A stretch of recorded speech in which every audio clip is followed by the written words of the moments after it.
and Savior. Amen. And together we say it, Lord's Prayer. Our Father, who art in heaven, hallowed be thy name. Thy kingdom come, thy will be done on earth as it is in heaven. Give us this day our daily bread, and forgive us our trespasses, as we forgive them that trespass against us. And lead us not into temptation, but deliver us from evil. For thine is the kingdom, the power, and the glory, forever and ever. Amen. May the grace of our Lord Jesus Christ and the fellowship of the Holy Spirit be with us all now and forevermore. Amen.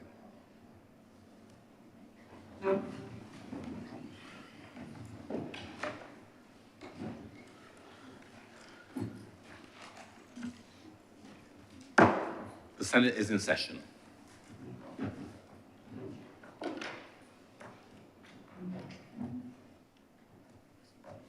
Messages from Her Excellency the President. Announcements by Your Honor the President.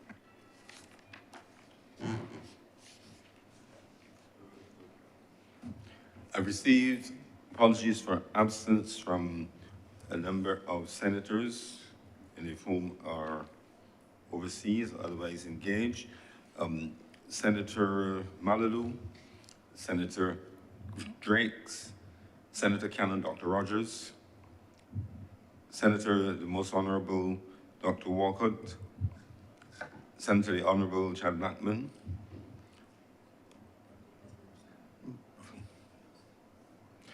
Senator Monique Tate. Indications of late arrival to the prayer commitment, Senator Kevin Boyce and Her Honor Senator Thompson. I received, in relation to our minutes of our meeting held on Monday, March 25th, 2024, these are to be deferred. Senator Cummings. Mr. President, I'd like to move the deferral of the minutes of Monday, March 24th at this time. The question is that the minutes of our meeting held on Monday, March 25th be deferred. Will all honorable senators in favor please say aye? Aye. Those against please say no. Methinks the ayes have it. Those minutes are accordingly deferred. Presentation of petitions, presentation of papers. Senator Cummings. Mr. President, I have a number of documents that I am commanded to lay. They are as follows: the audited financial report and financial statements of the Grantley Adams International Airport for the year 2020-2021, the audited financial report and financial statements of the Grantley Adams International Airport for the year 2021 to 2022, and the same for the period 2022-2023, and that is the audited financial report and financial statements for the GAIA for the years 2020 to 2021, 2021 to 2022, and then finally 2022 to 2023. I also am commanded to lay loan contract number 5846/OCBA between the Government of Barbados and the Inter-American Development Bank, the title Climate Resilient and Sustainable Integrated Coastal Zone Management. The Barbados Revenue Authority Amendment Order of 2024, the 2022 Annual Report of the Department of Emergency Management, DEM, and then finally the Immigration ICC Cricket World Cup West Indies 2024 Mutual Regulation of Visas Regulations 2024.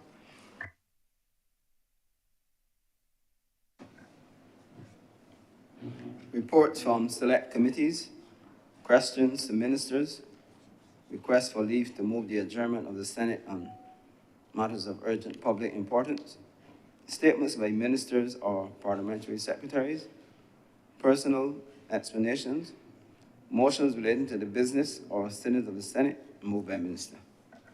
Senator Cummings. Mr. President, I beg to move the suspension of Clause 45(2) for the remainder of today's sitting. The question is that Standing Order 45(2) be suspended for the remainder of today's sitting. Will all honorable senators in favor please say aye? Aye. Those against please say no. Methinks the ayes have it. Standing Order 45(2) is therefore suspended for the remainder of today's sitting. Introduction of bill. Senator Cummings. Mr. President, I beg to move the introduction of, I beg to move the first reading of the ICC Cricket World Cup West Indies Bill 2024, and to beg your permission to have this item on the order. Wait.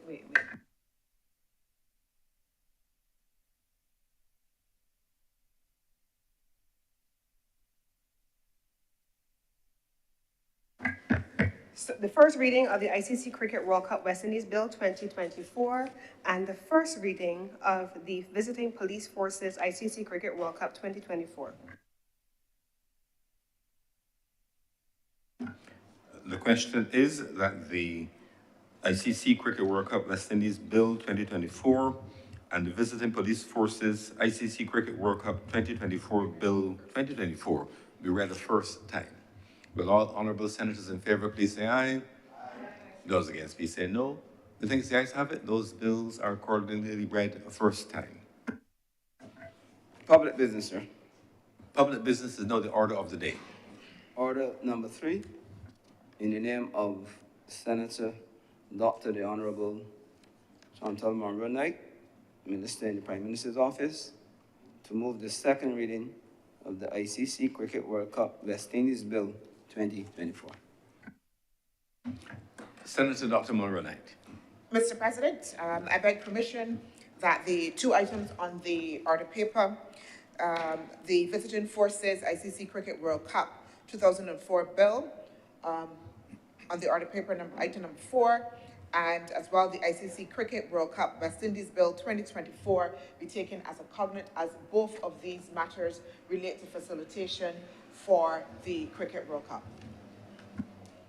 The question is that items number 3 and 4, two pieces of legislation related to facilitation of ICC Cricket World Cup 2024, that those matters be taken as a cognate debate. Just as a reminder, well, that means we will have one second reading with consideration of the policy matters related to both. They will each be voted for individually at the appropriate stage. So the question is that those bills, that debate on those two bills be taken as a cognate debate. Will all honorable senators in favor please say aye? Those against please say no. The things the ayes have it, we will therefore take items 3 and 4 as a cognate debate. Senator Dr. Chantal Monroe-Knight, please continue. Thank you, Mr. President. Mr. President, as we indicated and agreed that both of these items speak to various aspects of requirements to ensure that the country is ready to host the upcoming Cricket World Cup.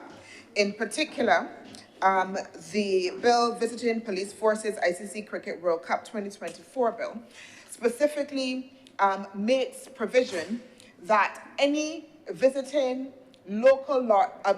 overseas law enforcement is treated as local law enforcement under the command of the Commissioner of Police.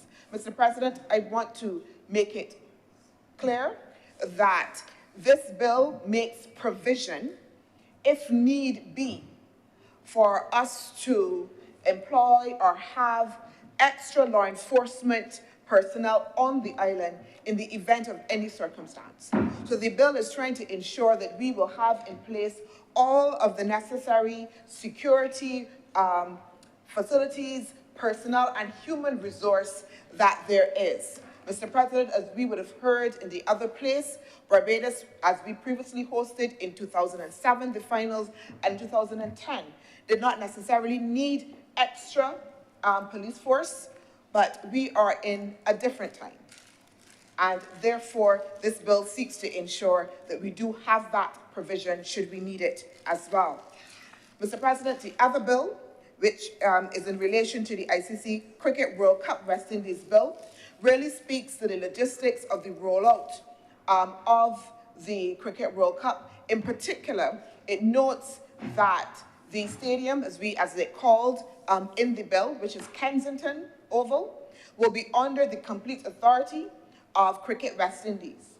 So that at the time that we have Cricket World Cup, the facility no longer, Mr. President, is under our control. We are handing it over to Cricket World Cup, and they will be the body that will be in charge of all elements of Cricket World Cup that happens in the context of Kensington Oval, Mr. President.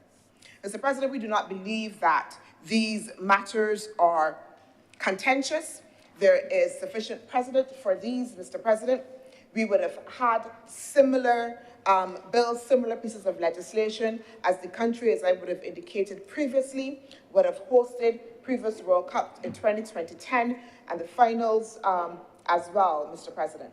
And again, because this Cricket World Cup is being hosted across the Caribbean and also, of course, within the United States is participating as well, but it means that we have to have coordinated efforts, Mr. President. And therefore, as we are rolling out these pieces of legislation, they will similarly be rolled out in all of the other Caribbean countries. Barbados, Mr. President, is first, but the expectation is that we will have similar legislation being rolled out across the other territories that are also participating in Cricket World Cup, Mr. President. Mr. President, we are in a state of go. I cannot even say readiness. It is go, because Cricket World Cup will take place in Barbados from June 1st to June 30th, but we already have signals that there will be some teams already on the island during the month of May. As I understand it, we will have a delegation from Oman arriving about May 16th.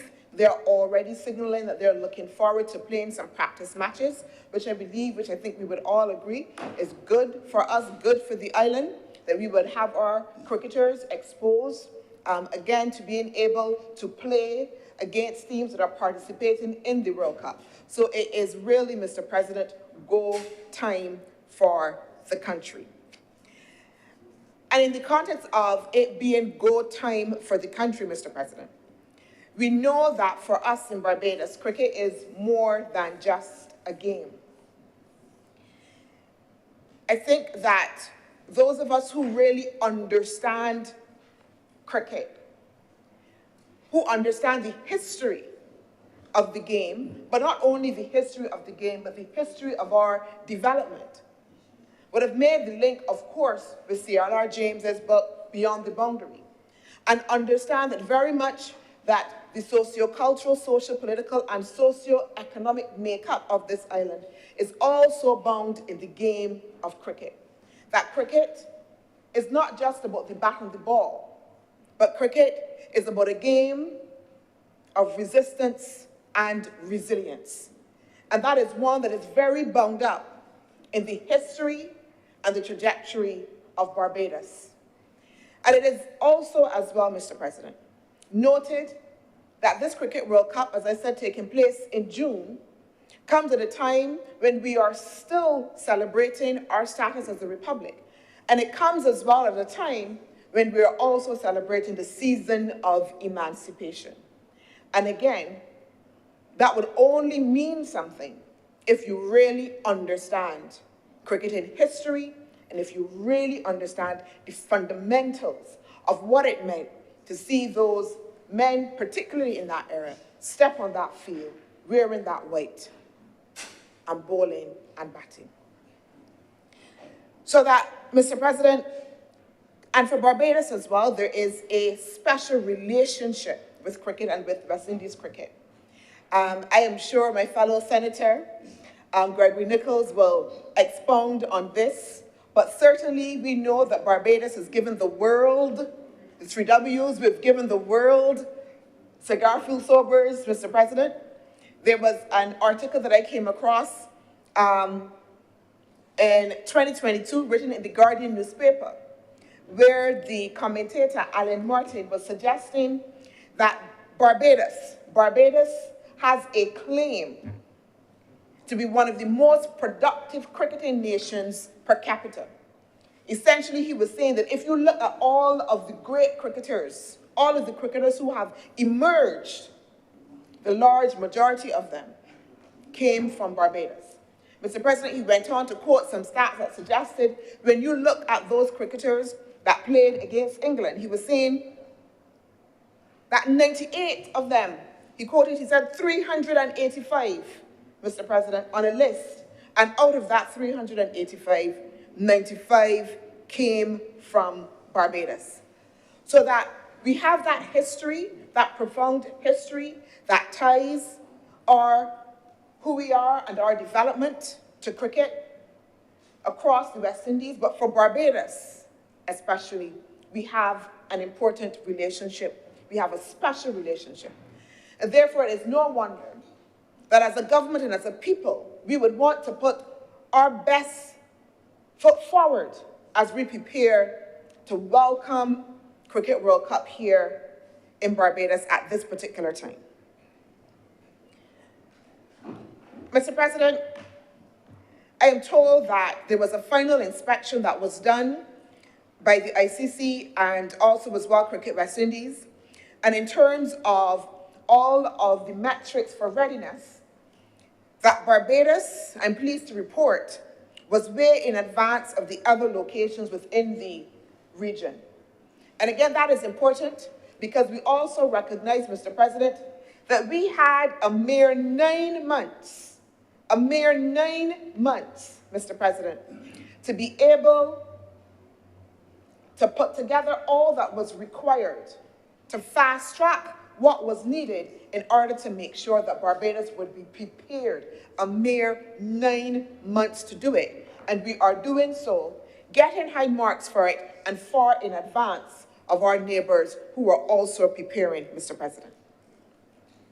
So at a time, Mr. President, where, and I must admit that I'm one of those who can sometimes be unsure about what is happening with our West Indies cricket team, I must admit. But this is a time, Mr. President, when we put that aside, and as a country, it is a time for national pride. It is a time when, Mr. President, we want to show off, Mr. President. It is a time when we want to be able to welcome visitors. And it is a time, Mr. President, when we want to be able to rally as a nation. There is already an air of excitement.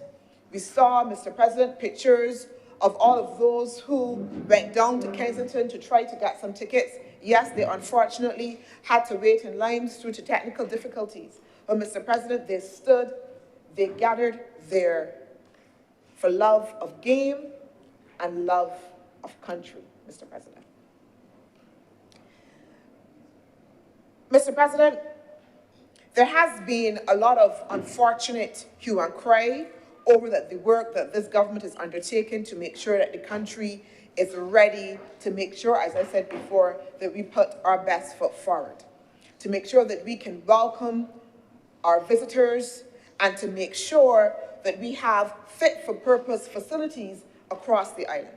And it is something that I cannot understand, Mr. President, because I believe that all of us as Barbadians have grown up and know what it is, what happens, what we do when we prepare to welcome visitors, even within our homes, Mr. President.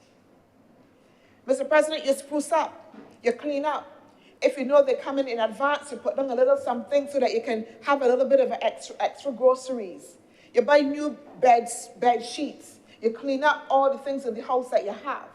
So at the household level, we understand that when people are coming and you want to welcome them, Mr. President, that you go the extra mile, that you extend yourself, Mr. President. And yes, you want the visitors to feel comfortable in your home, but it is an experience for everybody in that household. Everybody welcomes them. Everybody looks forward to the visit. All the newness that happens, Mr. President, the entire household shares in.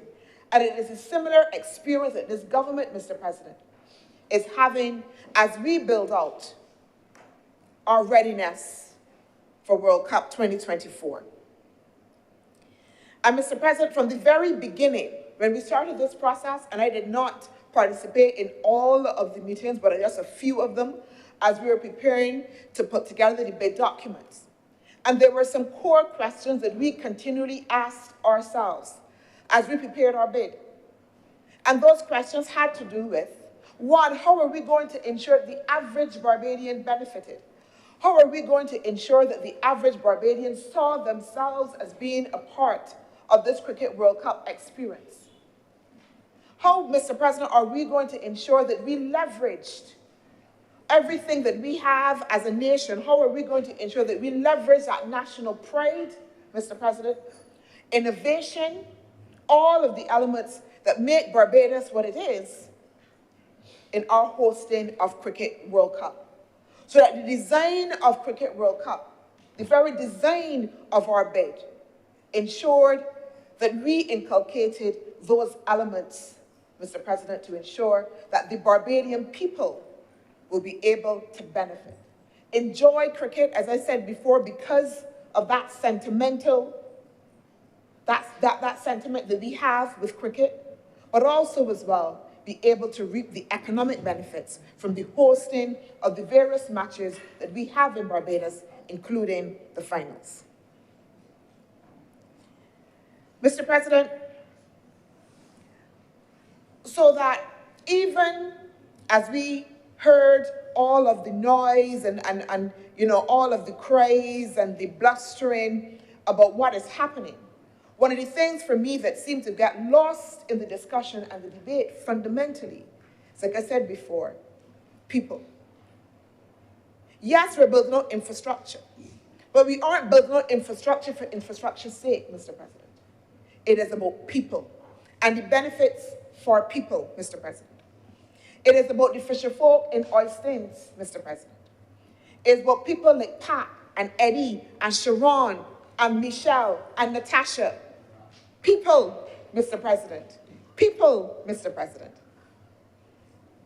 I'm hearing some names called, Mr. President, but I don't know if they are familiar with the area, Mr. President. They may not know any of the names that I have called because apparently they don't frequent the area often enough to know and be intimately know the persons who would be able to benefit from all of the works of the government that the government is doing, Mr. President. Mr. President, what the design in terms of the upgrade and its benefits for people, let's talk about, Mr. President, the upgrades to the roads, which have always been planned under the Ministry of Transport and Works, Mr. President.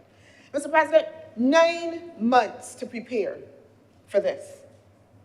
So that, of course, we would have had to fast track some of the actions that would have been previously planned for rollout at a later time.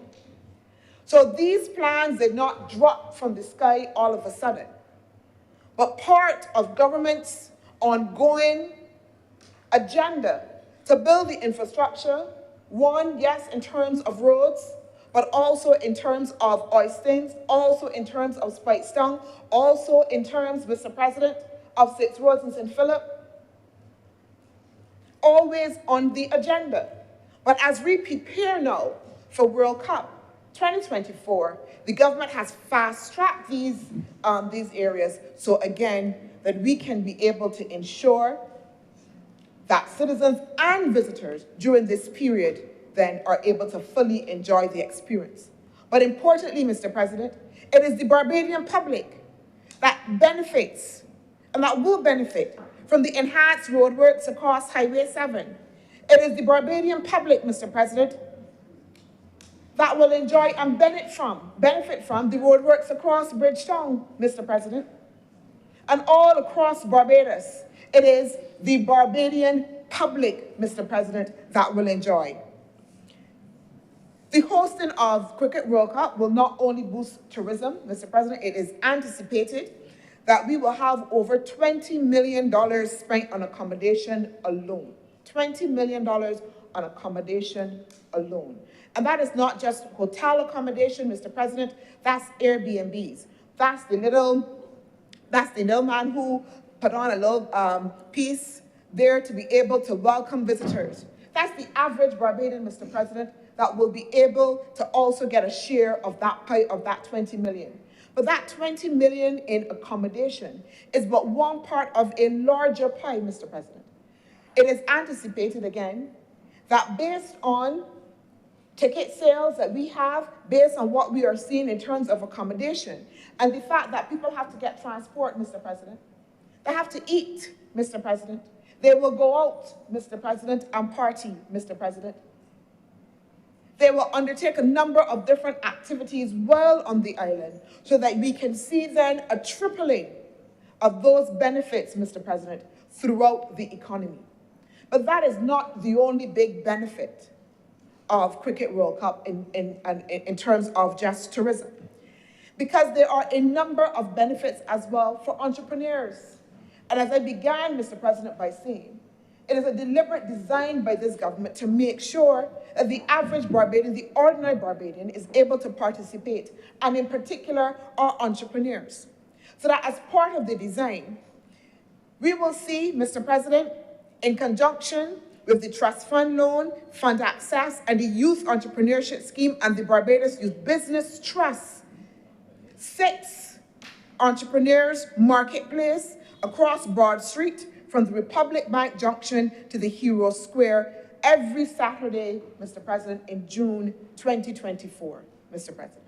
Opportunities for entrepreneurs, bringing together all of the agencies that can identify persons who are investing in their business, need opportunities, Mr. President, in order to be able to grow their business and making provision for them to have space.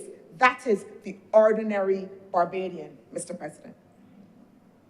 But, Mr. President, that is not all. In the same Oistins area, even as we will be undertaking refurbishments, we will also be providing space, again, for vendors as well. Entrepreneurs to be able to sell throughout that period on the Saturdays and Fridays, Mr. President, as well. Entrepreneurs getting opportunities, Mr. President. Mr. President, can I talk about the fan zones that will be established in Pelican Village, Oistins, and Haymans as well, Mr. President? Again, and if any of you had visited Haymans, that is also a growing hub for entrepreneurs to be able to sell, for entrepreneurs to be able to expose themselves, Mr. President, to visitors, for orders. And again, not centralizing the activities of Cricket World Cup only within the vicinity, but as well creating hubs, again, to broaden the benefit that will come from Cricket World Cup.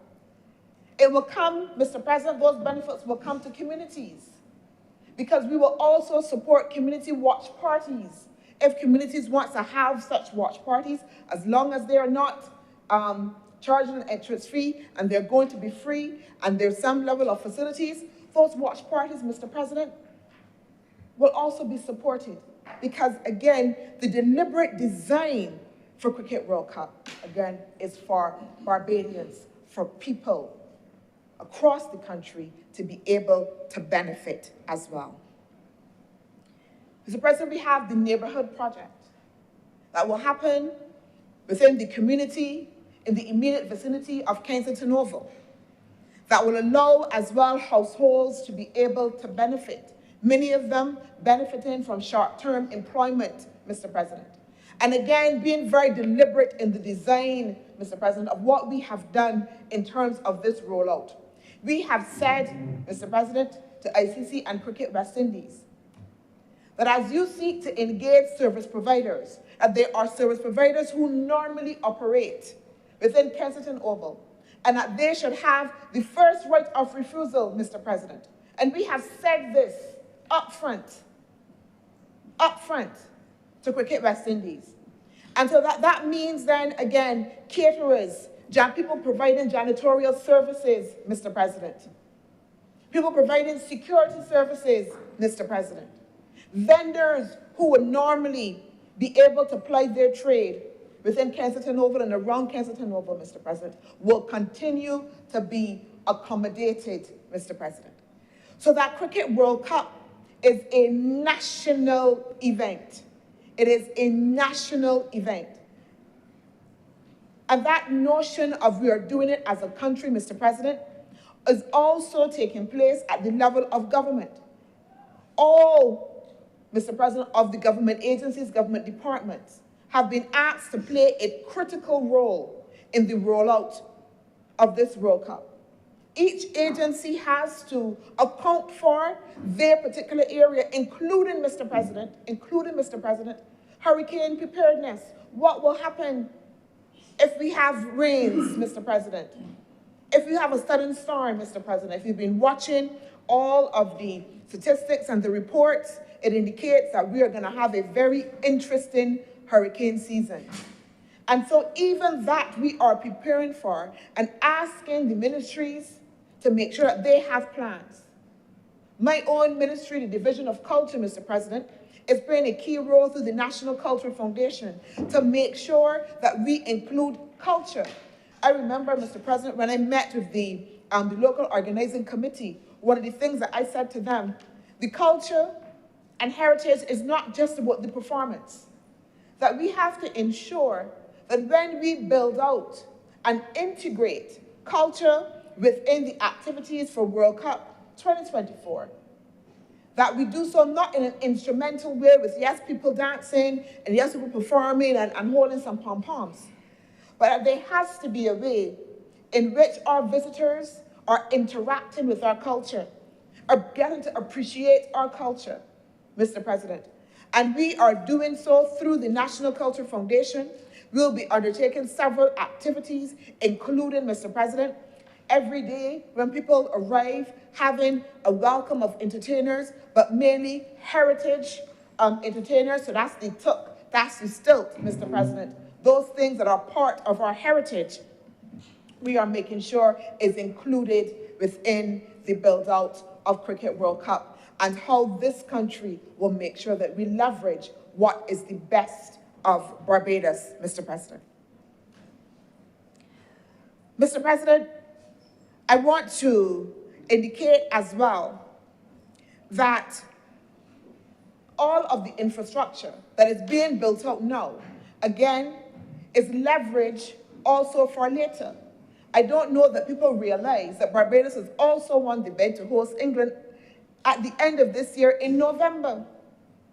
So the extra seats that are part of the build-out for Kensington, Mr. President, will benefit us not now, but later, Mr. President. The spruce up and complete renovations of the bathrooms at Kensington Oval. And Mr. President, I was warned, I did the initial tour before any of the renovations, and I was lucky enough, I wasn't asked, Mr. President, but I snuck in because I wanted to be able to see the before and after. It is a complete difference, Mr. President. Anybody who goes into those bathrooms now will not, Mr. President, associate it with what was there before, Mr. President. The lights that have gone up, I remember I was down there when I did, again, that tour, and I looked into the light stand and saw water and was so dismayed that I could not understand how we had a light stand and water in it with electricals, Mr. President. All of that has been renovated. We now have 2 new lighting towers, Mr. President, state of the art, so that our levels in terms of lighting now are on par internationally anywhere in the world, Mr. President. We have new scoreboards, Mr. President, at Kensington. The grass in the outfield, again, completely resurfaced, Mr. President. Bathrooms upgraded. I remember when I went into the area for the players, and there were some, I don't even know what you call them. You know, at school, you've got these things that put your stuff in, lockers. These old lockers that you bend up, mash up. Some had no handles, and that was what we were using before. You go into those players' rooms now, Mr. President, again, state-of-the-art ice baths, Mr. President. When I went there was one little thing so. And now there are 2, state-of-the-art, completely renovated, Mr. President. The area as well for the umpires. I remember there was one single bathroom, Mr. President, that was working. And I was there and I was saying, but so there's no male, there's no female. You have not made provision. And at first, we could not see how would we be able to get additional bathrooms in there. Right down there, Mr. President, additional bathrooms, including showers, Mr. President, have been put in. The media room as well, completely renovated. And that is the level of investment there. But that is not just, Mr. President, investment from June 1st to June 30th. That is investment, Mr. President, that this country then will be able to reap, Mr. President, for a lifetime. After Kensington Oval, 15 years, Mr. President, without any major upgrades. Without any major upgrades. And I do want to make the point, Mr. President, because when I was minister, was with responsibility for Kensington Oval. These upgrades were on the card, Mr. President. If we look at the estimates even for 2022 to 2023, 2023 to 2024, you will see all along that Kensington was putting money within the budget to facilitate these upgrades. Kensington was putting money within the budget to replace those lighting stars, Mr. President, to refurbish and to paint, Mr. President, to change up the roof, Mr. President. So even as we again have fast-tracked in the context of World Cup, these were all upgrades that were on the cards, Mr. President. The same thing for the much-aligned Oistins, Mr. President, much aligned. But the representative for the constituency and his clear dismay that the government was investing in the upgrades of Oistins, Mr. President. Mr. President, the upgrades in Oistins, as we would have heard in the other place, were part of the previous administration. Mr. President, they started there. This government, again, in its manifesto, Mr. President, had the upgrades as well as part of its own work. And we see the manifestation of that work now in what is happening in Oistins. I was very lucky, Mr. President, to be able to do a walkthrough and to see the work already that is taking place, Mr. President. Each and every stall, bar none, each and every stall. We don't look at who is who or where they come from or whatever. Each and every stall, Mr. President, being repainted, Mr. President. Each and every stall having new countertops. Each and every stall that is facing out either to the road or facing out to the sea, Mr. President, have the building infrastructure to make sure that they have adequate covering. And importantly, Mr. President, I remember when I had some meetings with the fisher folk, and one of the problems that they were identifying was the bathrooms, particularly for women, Mr. President. That there were not adequate toilet facilities. And many times all of the women had one bathroom that sometimes visitors, when they came as well, also had to use. And they had to depend sometimes on the workers from NCC to give them a little ease and use their bathrooms. And now under the upgrades, Mr. President, we will have new bathroom facilities as well. The area in the fish market will be completely scrubbed, Mr. President, already happening, Mr. President. We will have a state-of-the-art stage for the Oistins Bay Garden, Mr. President. And those are all areas that this government is facilitating. I don't know why my side is not clapping for those initiatives that the government is doing and undertaking, substantive, Mr. President, because they would want to say that it is only Oistins. But it's also happening, Mr. President, in Baxter's Road, Mr. President. What happened at the member? The honorable leader of the opposition is not only asking for accountability for what happened in the Baxter's Road, Mr. President. Did he not only know and understand that the government had also planned to roll out that same level of upgrades in Dover, but that the vendors themselves said, listen, we want to optimize and therefore we don't want to be disrupted, and then those upgrades will happen after, Mr. President, the World Cup? So this is not a flash in the pan, and now to make a political point, Mr. President, this government is more strategic than that. More strategic than that, Mr. President. More focused than that in ensuring that the benefits for this Cricket World Cup, Mr. President, is for the nation of Barbados, not a particular group, Mr. President. We are not presiding for this World Cup for people from the Barbados Labour Party.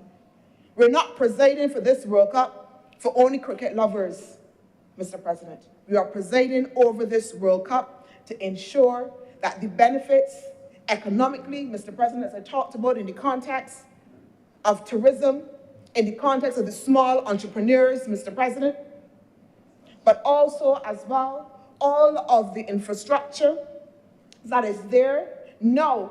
And one of the things, Mr. President, we are doing is making sure that we are having climate resilient infrastructure built, Mr. President. And that is why we agreed, again, if you go back to Oistins, Mr. President, that we will not just have awnings there, but that we will have more resilient coverings built to make sure, again, that we are building out, not just for now, not just for June 1st to June 30th, but that we are building out, Mr. President, infrastructure that will last over time. Government being strategic, Mr. President.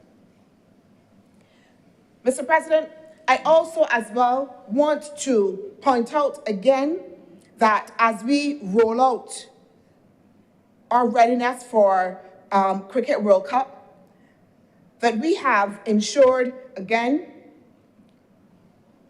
that we maintain some of the fundamental elements that characterize Barbados and how we will treat our visitors. So again, Mr. President, you will see the party stand being in operation. You will see, again, culture, many of our cultural figures being involved, being encouraged, Mr. President, during the day to be able to interact, to be able to perform, Mr. President, throughout Kensington Oval.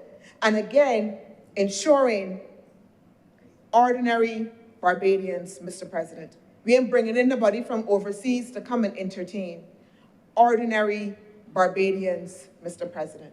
Ordinary Barbadians benefiting and again, participating in the initiative. Mr. President, as I close, I want again to assure all that we are doing as a government everything that is possible to make sure that the citizens of Barbados can be proud of Barbados as we host Cricket World Cup 2024, Mr. President. I want to assure, Mr. President, that as a government, we have been deliberate in our design. That is not to say that it's going to be 100%, but that is to say that we have made every effort, Mr. President, to ensure inclusivity in the process, again, across government agencies, across stakeholders, Mr. President, to ensure that we have a World Cup that benefits Barbados. Mr. President, I am obliged, and I do beg that these two bills now be read. Sorry. Order number 3. Mr. President, I beg that the ICC Cricket World Cup West Indies bill be read 2004, be read a second time. Thank you, Senator Dr. Milroy-Light. Senator Walters. Thank you and good morning, Mr. President. Good morning to my fellow senators. Cricket World Cup and Barbados. I must commend my fellow senator for her presentation, and I am in support of the motive behind the Barbados hosting of the World Cup. We understand the economic boost that it will give to the country in June, and we understand that tourist arrivals will be up. We understand that teams are coming in, there will be managers, there will be coaches, physios, etc. We understand that fans will come in to support them. Cricket lovers from around the world will come to Barbados, and that will bring some economic benefit to Barbados. And I don't think that is nothing to disagree with. We welcome it. Sir, we agree as well that they have to eat out, they have to use our local transportation, so taxi men will get work, small vendors will get work.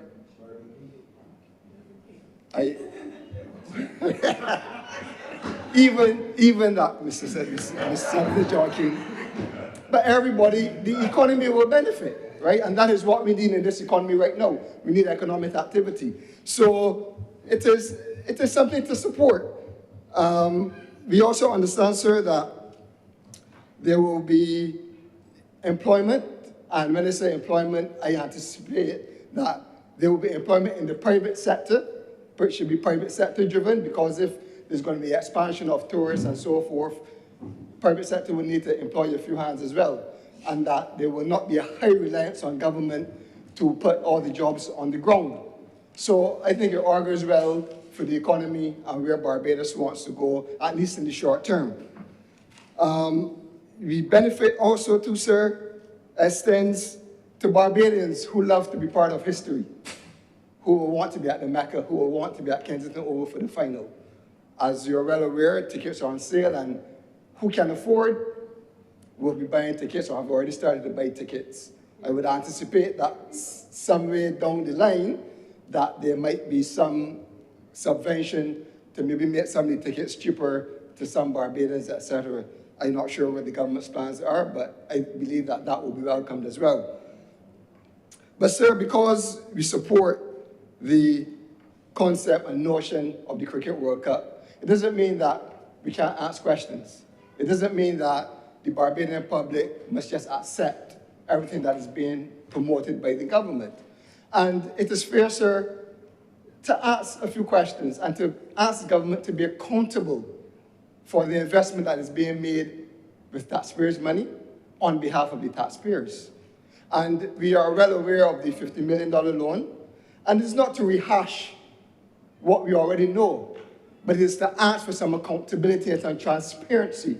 Because while we are aware that $50 million have been borrowed, and that Barbados or Barbadians will be on the hook for that $50 million over the next 7 years, we know that the Kensington Oval Management, Inc. does not earn enough revenue to even sustain its operation, and so taxpayers will have to fit that bill again. We also know, sir, that the $200 million or so that was borrowed in 2007 to redevelop Kensington, and that has made Kensington and participated in making cricket, international cricket, what it is for Barbados, I believe we are still paying that loan. So it is not unethical for us to ask for some details of how the money is going to be spent. So we have heard that $25 million will be spent on the Oval. We have heard stout defense of how that $25 million will be spent. We've heard about the lights. We've heard about the bathrooms. We've heard about the development in terms of the batting cages and use of technology. And that is all well, sir. What we are left to hear is how the remaining $25 million will be spent. We understand, and I'll get into that a little later, about the resurgence of cricket. But not even in the other house was the minister responsible for sport laid out a plan on how that $25 million will be spent in the resurgence of cricket. But what we hear is that we hear about an additional $5 million that is being spent on Oistins, and I mean my honorable fellow senator here has... Mr. President, sorry, I raise a point of order, and to indicate that we would have had a previous debate on the Afrik Exim Bank loan, where we would have gone through all of the details. We would have gone through the scope of works. That, of course, may have preceded the honorable senators coming into this chamber, but we would have had that debate, Mr. President, where those questions would have been raised in relation to the $25 million loan, even down to what it meant in the context of interest and how the government would pay back the interest in respect of that. Please proceed, Senator Walters. Yes, thank you, Mr. President. My position, sir, is we understand the loan. What we understand is how we're going to use the money. And we have not heard how the $25 million is going to be used for the advancement of the sport that is being touted by this government. But, sir, a lot of time was spent on Oistins, and I think the honorable senator did a good job in competing for trying to be the next candidate in that constituency. And she has an advantage over the other three, and I think she's using that advantage, sir. But, sir, it is more than Oistins. It is $25 million that's being spent on the advancement of cricket, and in the other place, we have not heard an account, not even from the minister, how the government intends to utilize that $25 million for the advancement of cricket in this country. And I think the Barbadian public deserves to have a layout. Sir, we are in a position, and when I say we, the country is in a position where we are asked to repay loans. And we know, and I know, that we have to borrow for our development. But we also know that we have to be accountable to the people. we cannot have a situation where we are going through the World Cup, and then in the middle of June, we hear that we're going to spend another $2 million on all of the other areas, the fan zones and the marketplaces. And so we cannot be afforded with such surprises. If these are plans that are already being cemented, and the Honorable Senator has said that Cricket World Cup is a go, that means the information should be able to be provided. But it is not good enough to just say arbitrary, oh, we're going to do this. Where is the money coming from? How are we utilizing the funds? So, sir, that is what our concern is. Our concern, we support it, we get it. It is important for our economy in the short term, in the immediate, but we need some accountability from this government. Sir, I have heard that there will be, what I'm hearing is that there will not be many surprises. But we know, sir, in the past that there have been surprises. There have been situations where, sir, all of a sudden, there's a big free concert that is costing taxpayers money again. So I feel rest assured today that we will not have a surprise of a big free concert that is going to cost taxpayers millions of dollars when we're hosting the World Cup. If there is, this is now the time to lay those cards on the table, say what we are doing, and say how much it's going to cost. Because again, sir, the taxpayers are going to pay back these loans. We're going to be asked, we are being asked to pay back the debt. We're going to ask, when there's a deficit, we are asked to fill the void. So, sir, I am happy in this moment to be able to be a part of this World Cup. I myself have two sons, two teenage sons who have played cricket from the time they were 6 years old. They played for primary school, they played for Wanderers, Isolation. So they haven't bought the tickets yet, but they're asking about the tickets. I'm a footballer. No, but I'm saying that I know about packing the Sunday lunch and spending the day out at cricket on a Sunday. I know about Saturday mornings at the pitch, sitting on 2 hours watching them bat, bowl, field, etc. And I've seen many of their little friends who have now actually gone on to play for Barbados and for the cricket junior team. So we understand it. So if Cricket World Cup, as the chairman of the National Organization Committee has said, is supposed to have a primary goal of the resurgence of cricket in this country, then we need a detailed plan on how they plan to do that. I am sure Senator Nichols, when he rises, or if he rises, will be able to shed some light, a part of the BC, etc. But we're concerned about this because I am told that we do not have an adequate schools program in cricket. Are you serious? Yes, I am told that. And it is for you to discuss these things in here so that the members of the fraternity will be able to respond, because this is not about the BLP and the DLP. This is about what people are saying that are involved in the sport. The feeder program is not aggressive. We do not have enough technical experience in the schools. And you will see, sir, that where there is a good or sufficient technical support in the schools, there's excellence. You have to look at the Commonwealth School, the Queen's College School, Foundation School, and at different times, at various times of the cycle, you see schools pop up. But behind the performance is strong technical support. So we are merely calling for a layout, a plan. Cost $25 million is a lot of money. $25 million is a lot of money. And we are calling for an account. And we hope that it is done in a way that is not prohibitive to the sustainability of the sport. But sir, this is an interesting conversation, not only from the aspect of the economic benefits of now, not only about the resurgence, as they would say, of cricket, but about the whole conversation about legacy benefits. And why not pouring cold water on the whole project? I think we have to look back and look at the analysis and the data, because we have history. In 2007, Australia defeated Sri Lanka in Barbados. In May 26, 2010, England defeated Australia in the final here at Kensington Oval, so there's history. And the good thing is it is across governments. So it's not time to take pot shots at the bees or try to defend the Democratic Labour Party.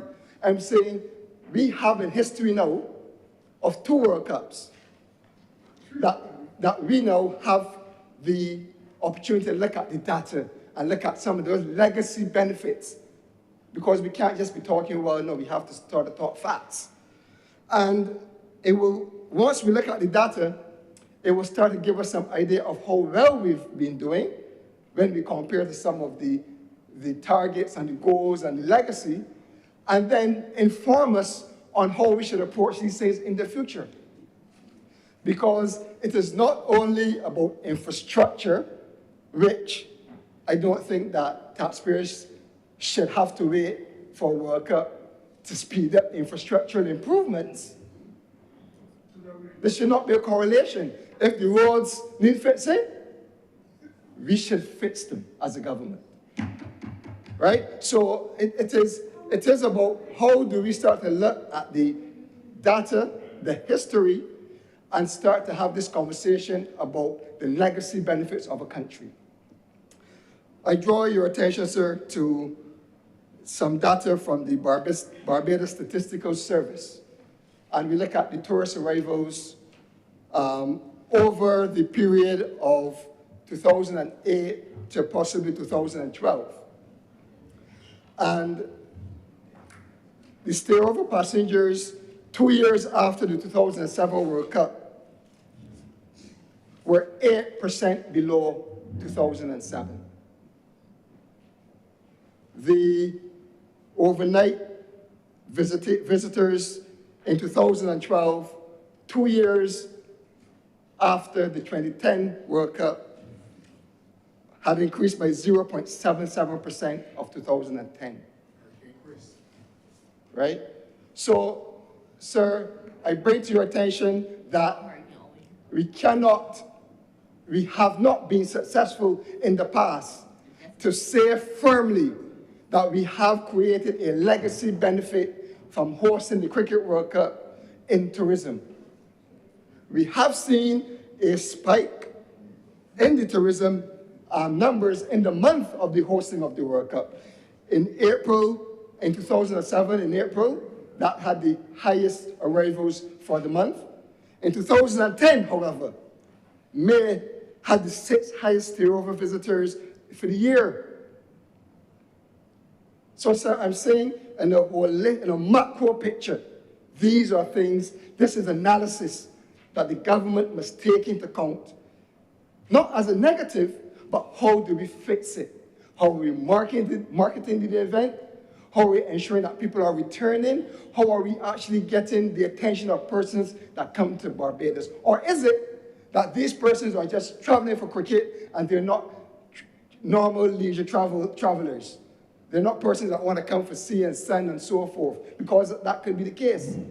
But sir, all I'm saying to you is that the data around tourism has not been convincing when it comes to a legacy benefit for our country. And 8 years after 2007, and given that we had the 2010 World Cup, visitors' arrivals rose by 4.25% from 2007. So there has been an increase over time, but I'm sure that it cannot be only attributed to the Cricket World Cup. We have BTMI, we have Barbados, we had the Barbados Tourism Authority, we have tourism officials bringing more airlift, etc. So it has to be a combined effort. So all I'm saying, sir, let us use the data to be better so that the country can benefit. Mr. Speaker, as I said previously, Infrastructure and investment must not wait on an international or regional major event to happen. Barbados is owed the opportunity to have a beautiful, smooth road in Broad Street. They're owed that. They pay taxes for this. They are owed. We owe the vendors at Oystons, at Baxter's Road, in Dover. We owe them the decency to maintain their properties, or the property in which they rent from the government. We owe them this, sir. Right? So let us not use these, as the Honorable Senator said, as a time to beat your chest up and so forth. There are entrepreneurs, and they deserve this decency, even outside. They should not have to wait another 15 years till World Cup comes around again, or another major event where we believe that tourists will come and patronize their establishments. So the place has to be spruced up, but all we're asking for is a clear and decent account of how the money is being spent. Today in the newspaper, sir, we received vendors have been removed. And again, when you hear the responses of the vendors, they understand that we want to clean up house, but there was no communication. And they know, most of them, without the opportunity to have told customers that they'll be relocating, and they have to do that for 3 weeks, which will take them probably into June. They do not know if they'll be relocated back. In the other house, it was said, sir, that they will not be moved, and then it was said, sir, that they will be communicated in a timely manner, but it has not materialized. If we are a goal, and the government has been proactive, the government must be decent and communicate with the people of this country. Sir, the resurgence of cricket in Barbados is the #1 legacy benefit, and that has been stated by the chairman of the National Organizing Committee. It is the #1 legacy benefit. I draw your attention to a document that was prepared for the 2006-2007 World Cup. And it was headlined, Legacy Barbados, the Legacy Vision for Barbados, making Barbados the #1 place to live, work, play, and invest. It is a nice document. I must say, it is a very nice document. I think it laid out 7 key concepts of what the then government wanted to get out of the cricket. And target area #3, sir, focused key objectives were cited: to develop cricket industry in Barbados, to increase participation in the national game, to nurture and support Barbados cricket talent, to ensure the right facilities are provided. So the government has laid out a plan, a BRP government in 2006-2007. They have returned to office, 6 years in office, and their relationship with the BCA, the main cricketing body, is to write down the debt that the government owes to the organization. $25 million owed to the organization has been written down to $11 million, a cash, I believe it's a cash injection of $1 million, and $10 million in bonds. No comment. This is a party that wants to develop cricket in Barbados, that wants to increase participation in this national game, that wants to nurture and support Barbados cricketing culture, wants to ensure the right facilities are provided. But they write off $25 million owed to the BCA, give them $1 million in cash, and and putting $10 million in bonds. Then, to come now to borrow $25 million additional to say that they are going to play a major role in the resurgence of cricket. I don't know if that makes sense to these other senators on the other side, but it doesn't make sense to me. Sir, the BCA has not been spared the restructuring, or cricketing has not been spared the restructuring. That is a restructuring of their debt. We remember the national insurance where we lost $1 billion. Persons were asked to pay more contributions. Persons were asked to work longer. Sir, I am saying to you that the legacy that the government is trying to achieve has not been put in a position that they can present a plan that we can buy in as Barbadians, that the cricketing fraternity, and I'm not here to defend or speak on their behalf, but that they should be able to say, we are happy that the government is doing A, B, C, D, and we were part of this development, and we think it can work. So the government, sir, must identify what they believe, but they have identified the legacy benefits that they would like to come out of this World Cup. They must put in place measurements and metrics so that we can see how we have performed.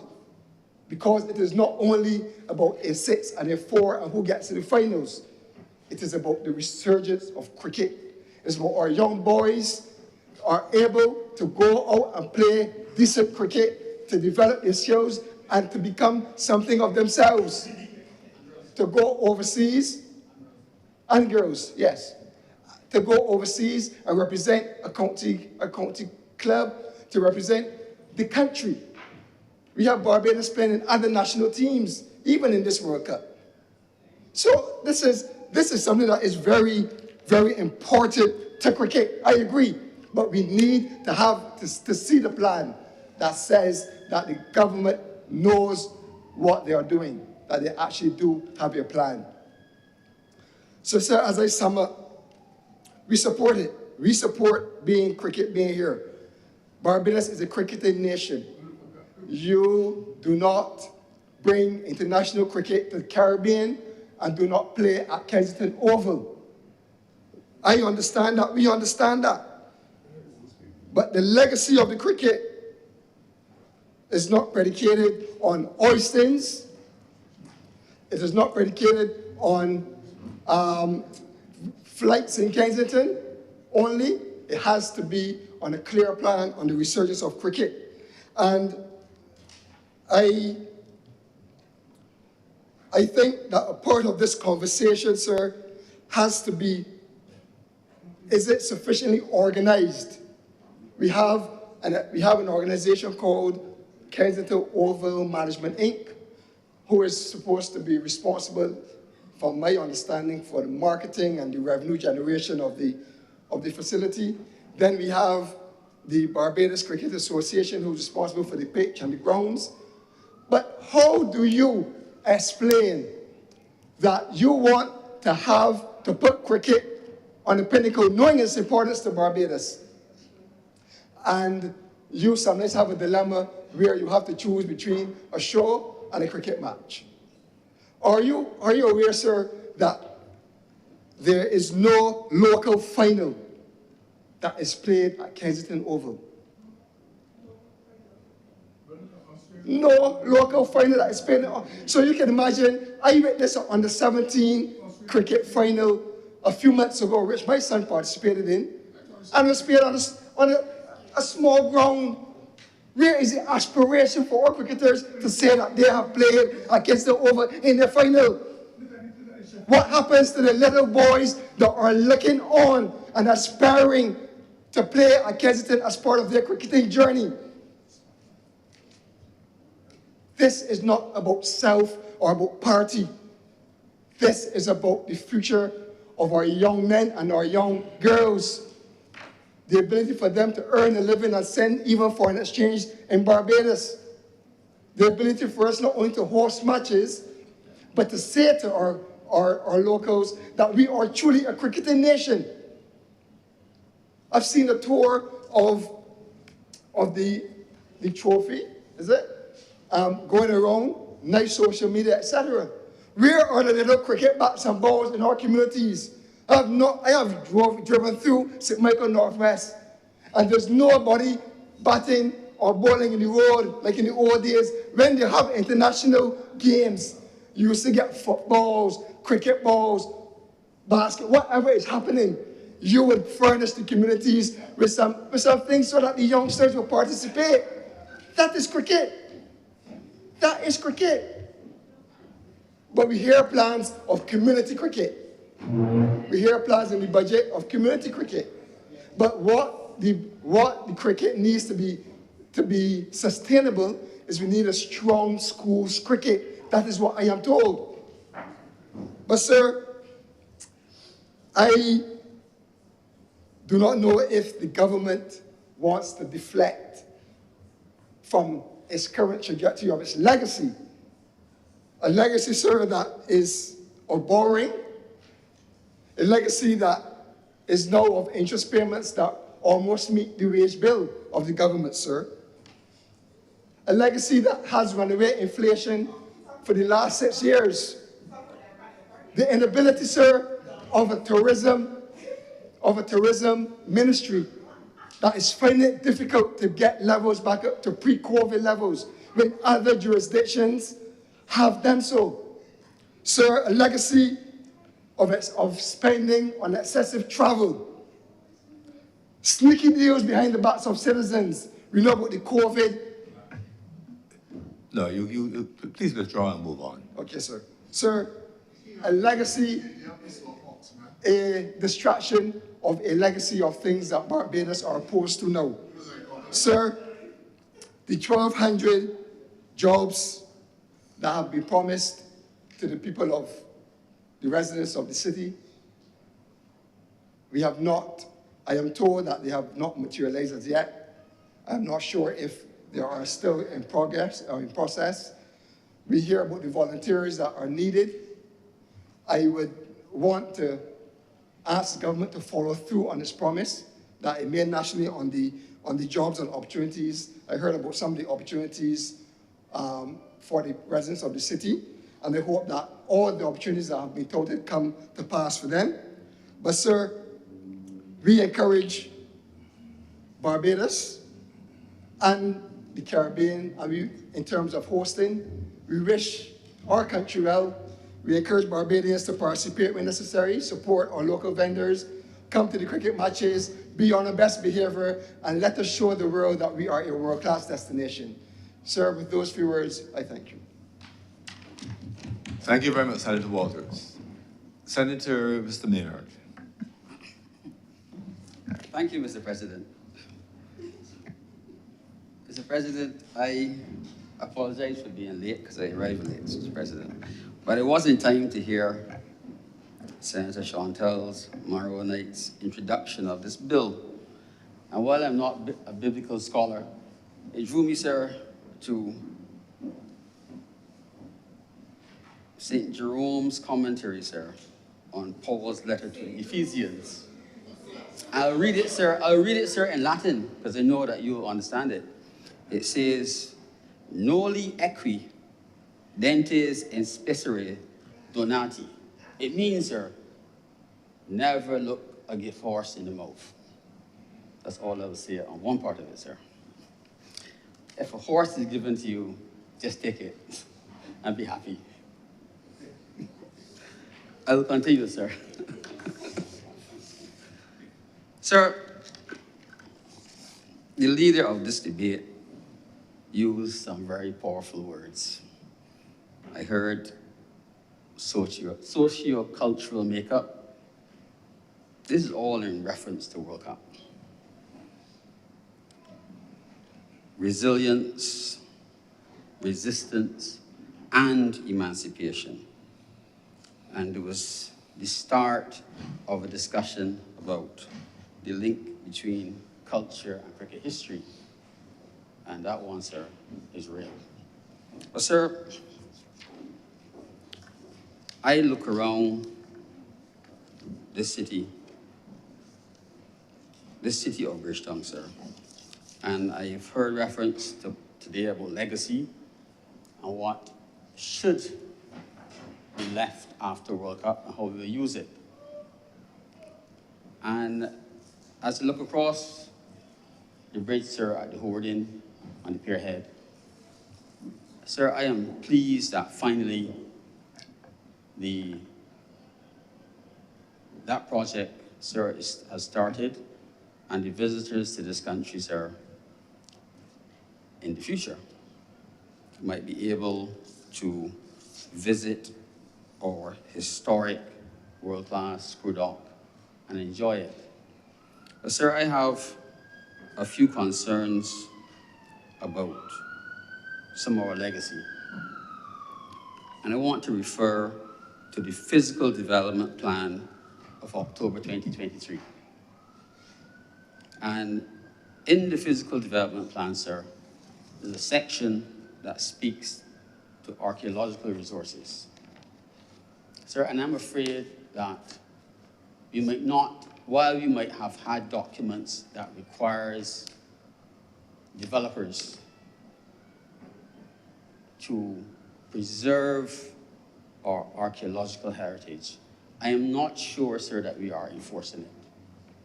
Now, we all know, sir, that the pierhead, that little peninsula of land, was a place where ships docked, having sailed for 4,000 plus miles and many, many months.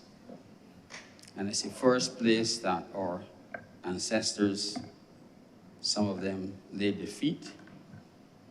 And anytime you transport live cargo, sir, not all will survive.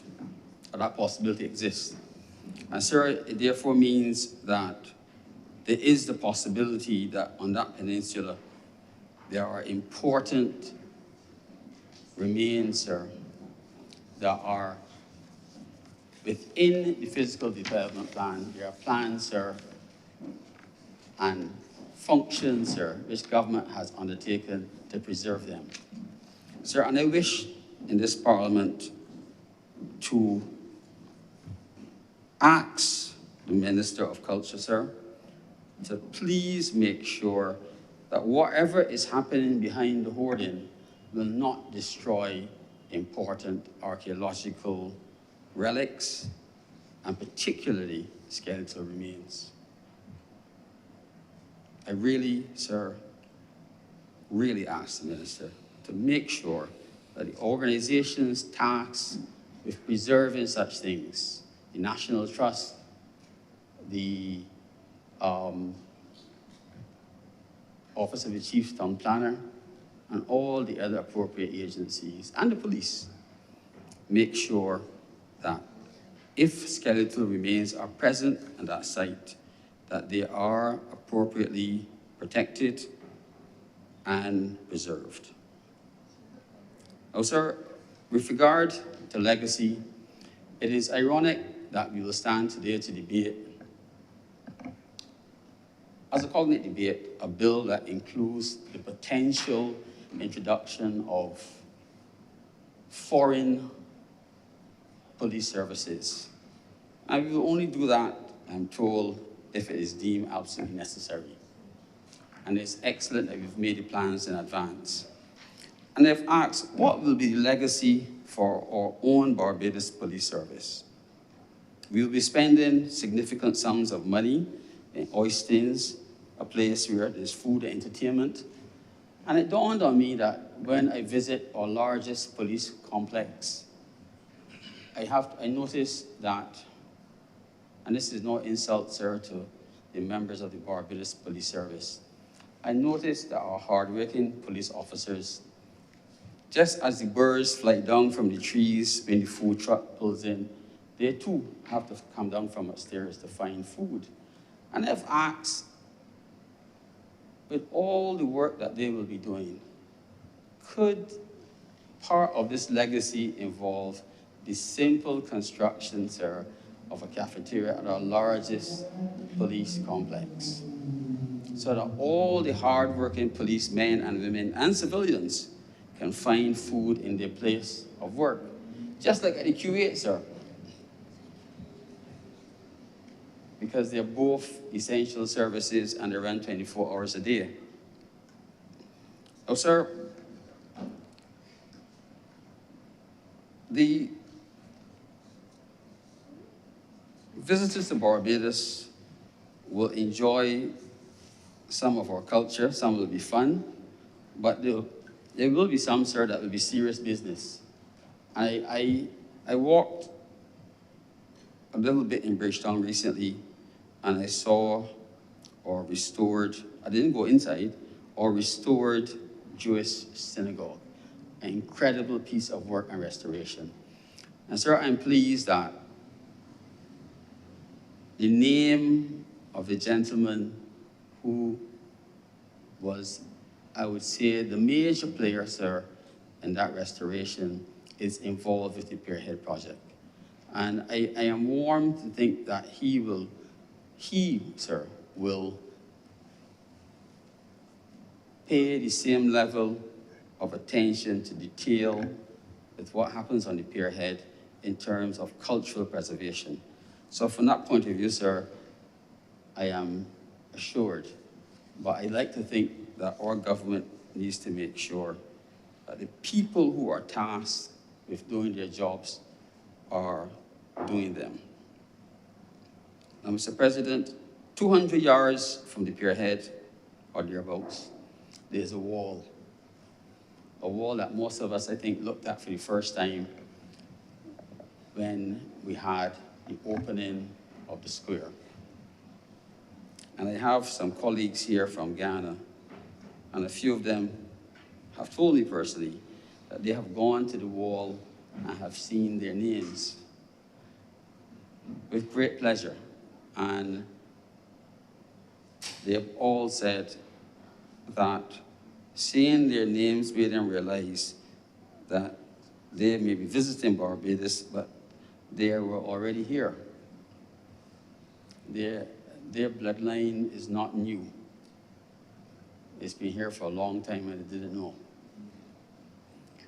And I think that if nothing happens from World Cup, that we have to make sure that we do not allow, sir, the excavated materials that will come from the Pierhead to be dumped in a quarry somewhere and destroy cultural heritage. Sir, that's my entire contribution, and I thank you. Thank you very much, Senator Maynard. Senator Nichols. Mr. President, I am indeed grateful to contribute to the debate on the bill before the chamber today. Sir, I was saying from the outset that I've heard contributions here and in the other place, and the discussion about World Cup generally has provoked a lot of topical and conversation about the staging of the ICC World Cup. Now, behind the Olympic Games and the FIFA World Cup, Cricket World Cup is the third largest sporting event in the world.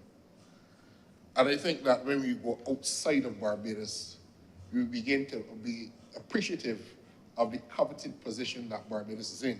Last weekend, I happened to participate in the CARICOM Cricket Symposium, in which the entire Caribbean came together and to discuss the resurgence of West Indies cricket. And there was almost a wide consensus of views that cricket is important to the fabric and the social fabric of the Caribbean society. It is our greatest endeavor. Our greatest citizens, global citizens, are cricketers. And the biggest contributions that we have made in an international stage have been exemplified by our cricketers. And a lot of what we have lost is the connection between what the cricketers did on the field as an inspiration to us as a society and as a people, but also their own political and social economic missions to revolutionize the societies from which they came. And a lot of that connection has been lost, and I think the overwhelming consensus from that symposium last week was that we need really to teach young people about cricket and its place in the Caribbean society. Sir Larry Constantine, I go back to his autobiography in 1933, Cricket and I, when he said cricket is the most glaring example of a black man being kept in his place.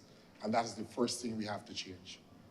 So that this one of the first great West Indian cricketers of the 20th century was did not only have a mission to play the game, play it well, and excel on the cricket field, but understood the place of cricket within the development of the West Indian society, especially the work he did of opening up the opportunities to black Caribbean people in Britain and organizing cricket in England, for which he was elevated to the House of Lords at some later date. But we understand the enduring mission of cricket and its role. Sir, I am happy that this World Cup is coming to the country again. And I'm not understanding why we are the envy of the international world. Barbados is known for its cricket. And the ICC's World Cup final is being held not for the third time, as I'm hearing bandied about, but for the fourth time. Because in 2010, there were 2 World Cup finals on the same day, women's and men's. So this will now be the 4th final in Barbados. You can't imagine a final in England, not at Lords. They couldn't find a final in Australia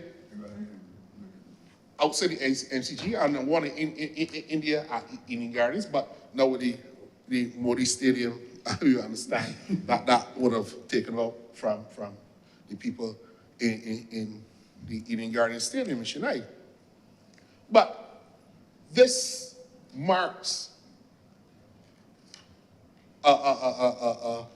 it is so fantastic that we don't want to say we don't have any competition, but it is settled that you will have a World Cup final in Barbados. But sir, I want to remind the chamber that in 2014-15, I think it was, the West Indies hosted a World Cup. And the government of the day decided that it will not bid for any World Cup matches because it had no benefit to the country. So to hear my good friend Senator Walters scoff at the treatment that government might be paying to cricket and the resurgence and the development of cricket, I want to remind him that before he was a member of the Democratic Labour Party, that the Democratic Labour Party told the country that it had no interest in World Cup because it made no sense to them at the time. And all the government had to do is to do what we're doing here. Pass legislation, sunset legislation that will come into place to make provision so that the bid requirements in the ICC bidding process can be met and its guarantees in terms of immigration, security, and those things are met, and also for the development and the continued upgrade of the facility. But you know why that opportunity was a missed opportunity? Because it was the first standalone women's cricket World Cup. All women, led by the great Barbadian Hayley Matthews, are doing us proud on the international cricket scene. And what a fillip it would have been if all of the young girls in this country would have been able to specifically come out to a World Cup for women where we can now focus on the women's game, which is growing and which is bringing pride and joy to several Caribbean people as we speak. She's now on the ICC top ranked T20 cricketer, coming from Barbados. Which young woman outside of Rihanna has been able to bring international acclaim? We are doing it in the sport of cricket. And this is not just a bystander thing. This is something that makes a lot of money for people as a profession. So that I come to the debate, Mr. President, conscious of the fact that we in the cricket fraternity never like to make political footballs out of the cricket. We kept silent. We kept quiet when the government did not support the BCA in the bid for the Women's World Cup. We didn't come out and make it a national political issue. But we understood the benefits to the women's game because Barbados was the dominant women's team in the region. The Barbados women's team, sir, in 2022, represented the entire West Indies region at the Commonwealth Games. And by that metric alone, Mr. President, when cricket goes to the World Cup, the Olympics in 2028 and 2032, we stand a very good chance of being one of the first female teams competing at the Olympics in cricket, Mr. President. How do we get there? This is not something that we can afford to pay lip service to or to put in a political stadium to play football between the two competing political parties. While I dare say I don't feel that the other side has much to shout about. But at the same time, we in the cricket fraternity do not believe that cricket can be descended into the chaos of the politics of the country. Sir, I have heard a lot of questions about we want to see a plan for cricket. And in order to justify this expenditure, the government must come out and put a plan for cricket. Mr. President, cricket is live and well in Barbados. And you just have to walk around this country and observe. You have to pick up in the press and on social media. There are several cricket competitions being played as we speak, and even outside of the confines of the Barbados Cricket Association. We recently launched in this country, not the BCA, Mr. President, a BIM T20, a BIM T10, a new tournament, private sector run. Cricketers being paid salaries to play in a competition last year for the first time in Barbados, outside of the Barbados Cricket Association. And when we talk about young people, I have a son, Mr. President, who plays cricket and wants to be a cricketer. Nothing of my doing, I would prefer him to do something else, but that is his choice. But you know what? The difference is that when I was at that age, we had to concentrate on academics. But we now have a different society that can accept that being a sports person could be a laudable profession, and in cricket. Sir, Senator Walter spoke about we need to put more emphasis in the schools. If you look at the fixtures for the Barbados Cricket Association season, domestic season, that is now underway, the schools are saying that the schedule is too packed because they're the age group competitions in all the age cohorts, under 19, under 17, under 15, under 13, under 11.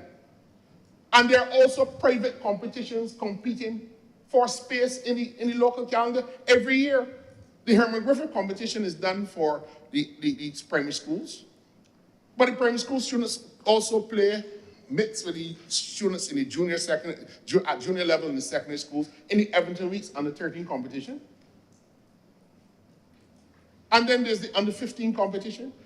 But this has nothing to do, and the under 19 competition.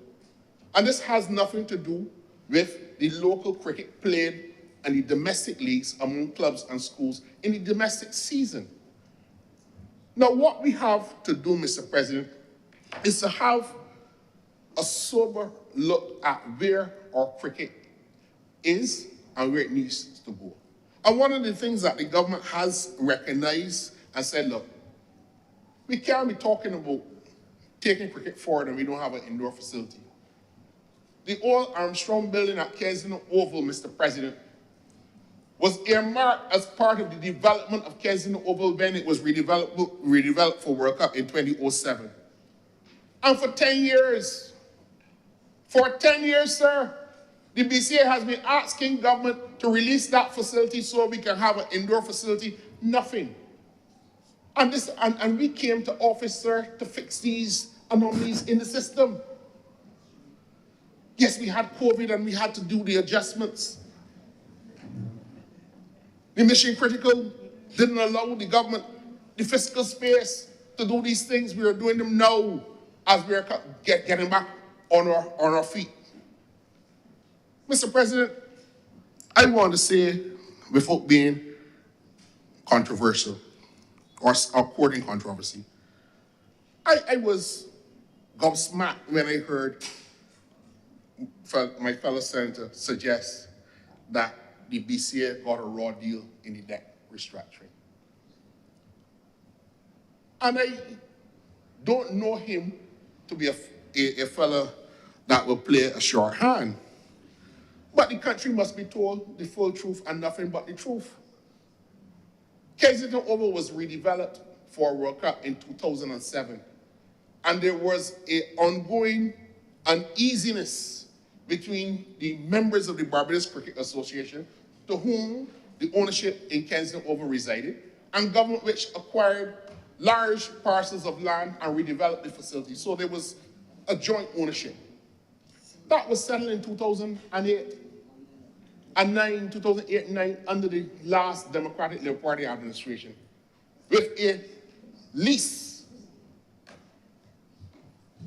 which would pay at least $1.2 million a year annually to the BCA for the use of its property at Kensington Oval. So the $25 million debt that Senator Walker spoke of was debt that was the lease payment to the Barbados Cricket Association that the Democratic Labour Party for 10 years refused to pay.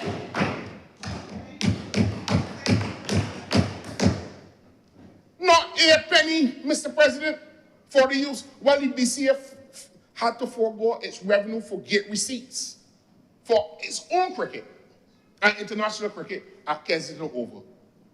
Now, we came to a position, sir, when Trinidad started to beat us and started to push up themselves in about 2006, 2007, after the Stanford period. And we recognized that the government of Trinidad was putting money to pay their cricketers. Mr. President, amateurs cannot beat professionals. A fellow who breaking off a job and leaving at 4 o'clock to get down to Kensington Oval to practice cannot beat somebody who goes to work playing cricket as his job. And we recognize we lost the corporate support. As said in here many times, banks done with cricket, BT done with cricket, Cameron Wireless, Texaco done, Vivix done. You know, we recognize that we have lost the corporate support for this game that we had in the past. Sagicor that used to sponsor the entire domestic white ball game and limited overs game, not in sponsorship anymore. I'm not calling out these companies because they want to make examples of them, but there has been a big shift away from the investment in sport and in the sport of cricket at the same time, Mr. President. And we see all of this. But how do we get young people interested in this game? This is a global game. There are 3 Barbadians now on the West Indies team announced moments ago. 3. We would like more. But how are we going to be able to compete in the international T20 arena if we come here to divide ourselves politically about cricket? And suggest that there's an indifference to this game of cricket and peeping up behind yourselves. Young people don't want to hear all of that. Young people don't want to hear the bluster and the political noise about who do this and who that in cricket. They're not interested in that, Mr. President. The entire world is coming here. I'm glad to come here. And we are having an in-house fight as if there's some prize to get about who do the most for cricket. Mr. President, who do the most for cricket? One of the first things the Democratic Labour Party did in 2008 in its first budget, the late David Thompson, Mr. President, was to increase the taxes on the BCA's cricket lottery to make it inoperable on the video lottery terminals, and rewarded the one-armed bandits operators a level of government-protected competition that prevented the BCA from rolling out its own revenue stream to pay cricketers and give them contracts, and to send those cricketers to England and Australia for training and to play in those domestic leagues and develop and expand this game. 349 machines for 10 years, Mr. President. And you know what? The BCA and the lottery operator got one of the first times I've ever seen it, an injunction to prevent government from collecting the tax. And the court granted the injunction in 2009 to stop the government from putting on the tax that the Thompson administration had imposed on the BCA in its first budget. And you know what? All the money doesn't go to the BCA because under the lottery agreement brokered by the late Wayne Arthur, who reduced the tax and induced the Olympic Association, the Turf Club, the BCA to join and merge one national lottery. So you reduce the tax from 12% to 3% on the lottery so that all the sporting organizations benefit. And Mr. Arthur insisted that the National Sports Council should now come to the table and take its place among those other three sporting entities. So there were four. So the National Sports Council no benefits from that arrangement. But the first thing Mr. Thompson did is to raise the tax to 20% and kill off the venture of the Village Lottery Terminals. Mr. President, I can say to this day that the Barbados Labour Party came to office, and in 2018, we amended the Betting Gaming Duties Act, reduced that tax, and that has poured millions of dollars into the sporting organizations of Barbados. And the BCA revenues have grown by millions of dollars, and even during COVID, Mr. President, when everything was closed down, the BCA didn't have to stop paying those young cricketers that monthly salary of contracted players. And I can say, Mr. President, without that legislative policy intervention, we would not have been able, as a sporting body in this country, be able to have professional athletes competing on the international stage. We have two Barbadians in the England team. They would have started out playing at the same schools that Senator Walker's talked about. In this country, played for Barbados at all levels. They've had the opportunity, Mr. President, to go elsewhere and play in England. Long may that occur. Because the Barbadian talent cannot be constrained, in my respectful view, to just who making a West Indies team. If we are going to produce cricketers, and we are known for the production of cricketers, let the Barbadian cricketers fill all the international spaces in the world. That is my own personal philosophy, Mr. President. But, you know, as Michael Holling said, the great Michael Holling said last week, you have to have cash to care. We can't care about cricket and not develop the facility at Kensington Oval beyond its original redevelopment in 2008. Mr. President, in 2008, you had a rope with cardboard boxes with advertisements draped on these outside of those boxes on the boundary. No, the boundaries you will see at Kensington will be like when you're watching football, the screens showing you all the advertisements and so forth.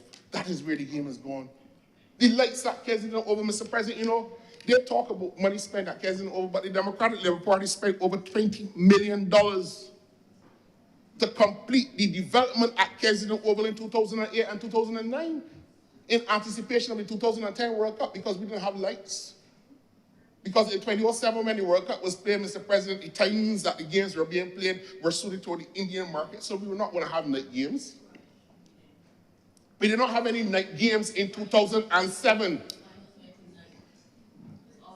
Well, you keep talking and talking, but when you interrupt, you know you got the nation to protect you, right? Right. So in 2007, right? In 2007, none of the games were scheduled as night games. Yes, the final event to late tonight, fine, but that has nothing to do with the government of Barbados. Those are two international umpires dealing with the rain and rain adjustments. But in 2000 and 8, 9, the Democratic Labour Party spent $20 million to further develop Kensington Oval to get it ready for the World Cup. So this indifference, you shouldn't let her keep talking. You don't mind her. You don't mind her. $20 million. But they would give you the impression that they have never had to do anything at Kensington Oval. Right? Never had anything to do. So that when the World Cup games I'll focus. And that is why lights were not in. But we've gone past that, Mr. President. We now have to concentrate now on things like dropping pitches and using the technology, how to dry the ground and these kind of things, because the technology has changed, it has rapidly evolved. So that the investment in this opportunity, and Mr. President, you know, we can scoff at it. But we know when cricket is on island, what it does to this Barbados economy. You can't get a rental car, you can't go in a restaurant to get anywhere. The transport board makes nothing but money in these periods of times. Sir, since the redevelopment of Kensington Oval, England has never come to the Caribbean and not stopped here to play cricket as part of their tour. And there are venues in Jamaica, St. Kitts, Antigua, Dominica, St. Lucia, St. Vincent, Grenada, Trinidad, Guyana. We even play in West Indies matches in Florida. So we compete with all these other venues, but the English always come here. Why, sir?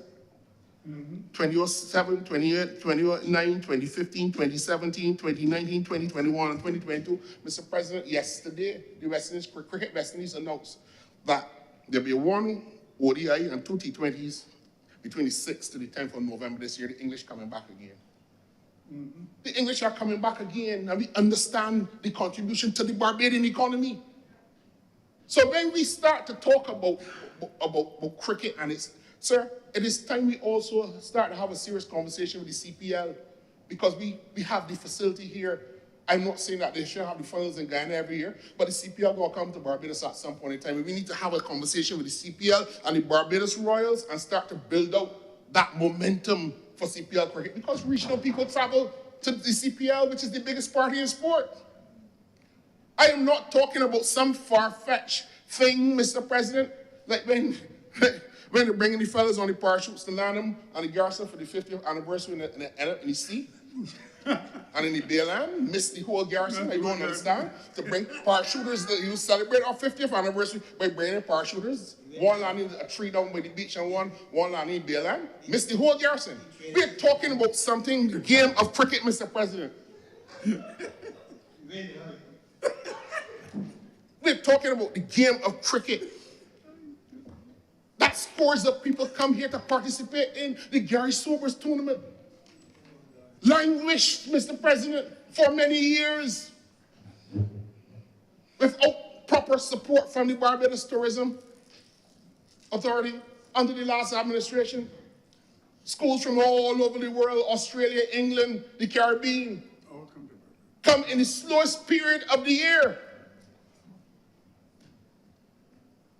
to pay tribute to our national hero. In that tournament. I played it in that tournament, sir, as a schoolboy. And the Grenadians have now taken that idea, and last year they had a junior Murray tournament with schools going on for England, and we didn't have a Gary Sobers tournament in Barbados. Can you imagine that, Mr. President? So that our relationship with cricket, let us take the politics out of it. Let us understand and appreciate that when West Indies win, the entire fabric of this Caribbean family is a different vibe. We operate differently, we feel differently. When we lose, as Paul King Douglas said, Tanti Merle get loose in the oval.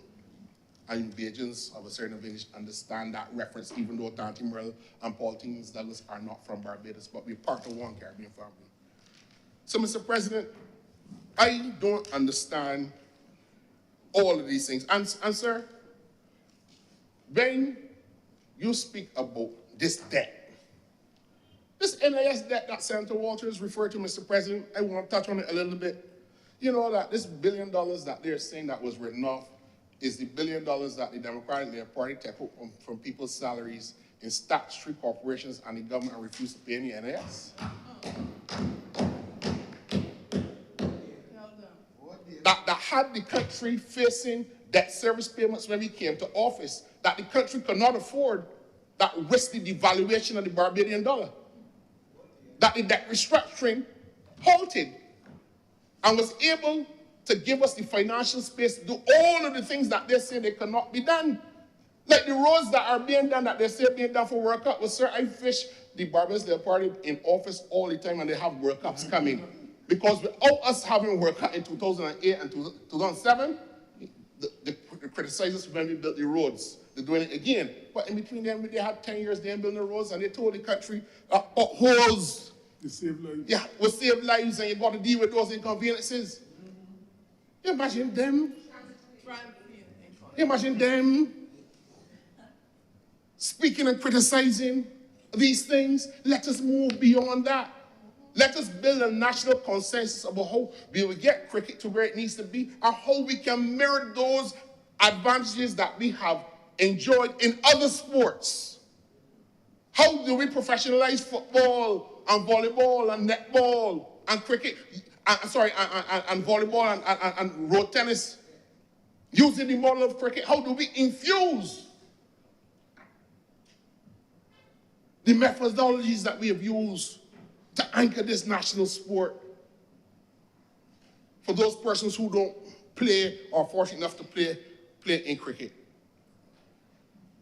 Road tennis, Mr. President, at the World Cup will be a fantastic thing in the party zone. We understand that. And the fan zones introduce a lot of people to this sport. This is what we have to do to build out the orange and blue, the orange economy. Culture and the creative elements of the society. So that, don't say that you are supporting cricket and come and give the impression that you want to know what is well. Mr. President, the occasion will come and the opportunity will come and I can speak about the hundreds and the scores of Barbadians who are on scholarships at secondary schools in England. Senator Morris, as a former Deputy High Commissioner, will tell you, and some of them, a lot of them are there through private initiatives. Cricket is a way of life in our society. So you want to support the World Cup and these bills, but I ain't so sure if you fuck up. That is how Malik said. You support it, but I ain't so sure if you fuck up. They laugh at it. Everybody. So that we must stop politicizing the game of cricket. We are on this side are proud, Mr. President, to support in the right way, do the things that government wants to do. And the fact that we can put these bills together with it, as the Honorable Minister said, within the 9 months period when the funds were announced. We had 2.5 years before, but all the infrastructure to put these security arrangements in place is one of the biggest legacy benefits of World Cup 2007. And that is why Barbados can safely put in a bid and get whatever bid that I have identified as a strategy. We got 2 bid packages in this World Cup, the England group and the finals. It wasn't one bid. How can you manage that? The ability to outbid New York, Dallas, Florida, and all the other Caribbean territories. That is the legacy. It can be measured in tourism numbers in June of this month and that kind of superficial analysis. That is the legacy benefit, Mr. President. Our capacity to organize and to be able to do it in a short period of time and pull it off to our credit. So, Mr. President, I want to conclude my remarks in this debate by letting the country know that yes, we have taken into the consideration all of the elements of the opposition's arguments, and we have heard what the people are saying. We will not get everything right, and we will not please everybody, Mr. President. Nobody can do that. But certainly, there is a buzz about the World Cup. I'm not saying that manna will rain from heaven after the World Cup, but we must stop paying lip service to the greatest endeavor of the Caribbean society that we have participated in it and done so well. Mr. President, I'm obliged to you. Thank you very much, Senator Nichols. Any more speakers on this matter? If not, I'll invite Senator Watson. Good morning, Mr. President. Good morning to other members of the Senate. Mr. President, I want to talk this morning in considering these bills on sharing the burden and reaping the benefit, the bounty. Now, Cricket World Cup games in Barbados are not new. So we know this. We know that we've hosted aspects of the tournament before. In fact, the chamber may be interested to know that in a previous life, as an employee of Cable & Wireless Barbados Limited, I was the local project manager for everything that the company did in relation to Cricket World Cup 2007, sponsorship, engineering, sales, marketing, the whole hog. Therefore, I have a fairly intimate knowledge of what occurred before that tournament, during that tournament, and after that tournament. In fact, I could tell Senator Nichols that the issue with lights wasn't just that we thought there would be day games. The government failed at that time in the redevelopment of Kensington, and it was extensive to include lights. And I know that we played in the dark because I was there, because my team of 120-something members could not leave Kensington Oval until at least an hour after matches were finished, because we had to service the people who were working in the Oval from a telecommunications perspective. So I understand. And so I also understand where we did not reap benefits from the $200 million spent in Cricket World Cup. I was interested because I was involved. I was interested as a citizen, particularly because I was involved. And so I understand that what has been said about legacy benefits is not only about whether we could put in a bid to host Cricket World Cup. It is also about all of the other things that were contained in the legacy document and proposals, including environmental benefits for Barbados, including being able to develop and keep and publish metrics for the benefits that would devolve from a staging of an event like this. Today, we have talked at a very high level, and the government in the debate in the other place and here has talked at a very high level about benefits, but has not quantified those benefits. Because they are not quantifiable, because we have not kept the data. We can talk about a bump in tourism arrivals in a particular month, but we cannot show how it has benefited our overall tourism development. This is a fact, Mr. President, but I will go on. Now, while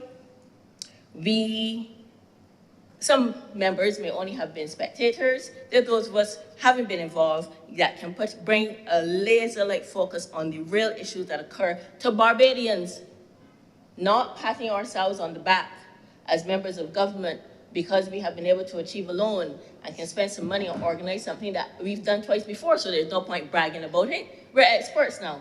We know this. And so the real issue for the average Barbadian is, what is the benefit to me? Many of whom, of course, cannot afford to go into the stadium, so that's not a benefit to cite. And so we must be able to examine the true benefits to us. Burden of $50 million at an interest rate of 7%. On top of what we're continuing to pay from the $200 million that we incurred in debt for the previous ICC CWC World Cup in 2007. The alleged benefits, Mr. President, were the biggie, tourism. Senator Walters has already given some figures here today about where we actually did not see a knock-on benefit in increased tourism. But what we note is that there's a continued focus in the metrics on arrivals. And we are not linking the arrivals metrics to spend in Barbados. In fact, one noted economist in Barbados, in fact more than one, has said specifically that we do not see the spillover effects of tourism in Barbados. That has been said time and time again. And what is more, we cannot show the numbers.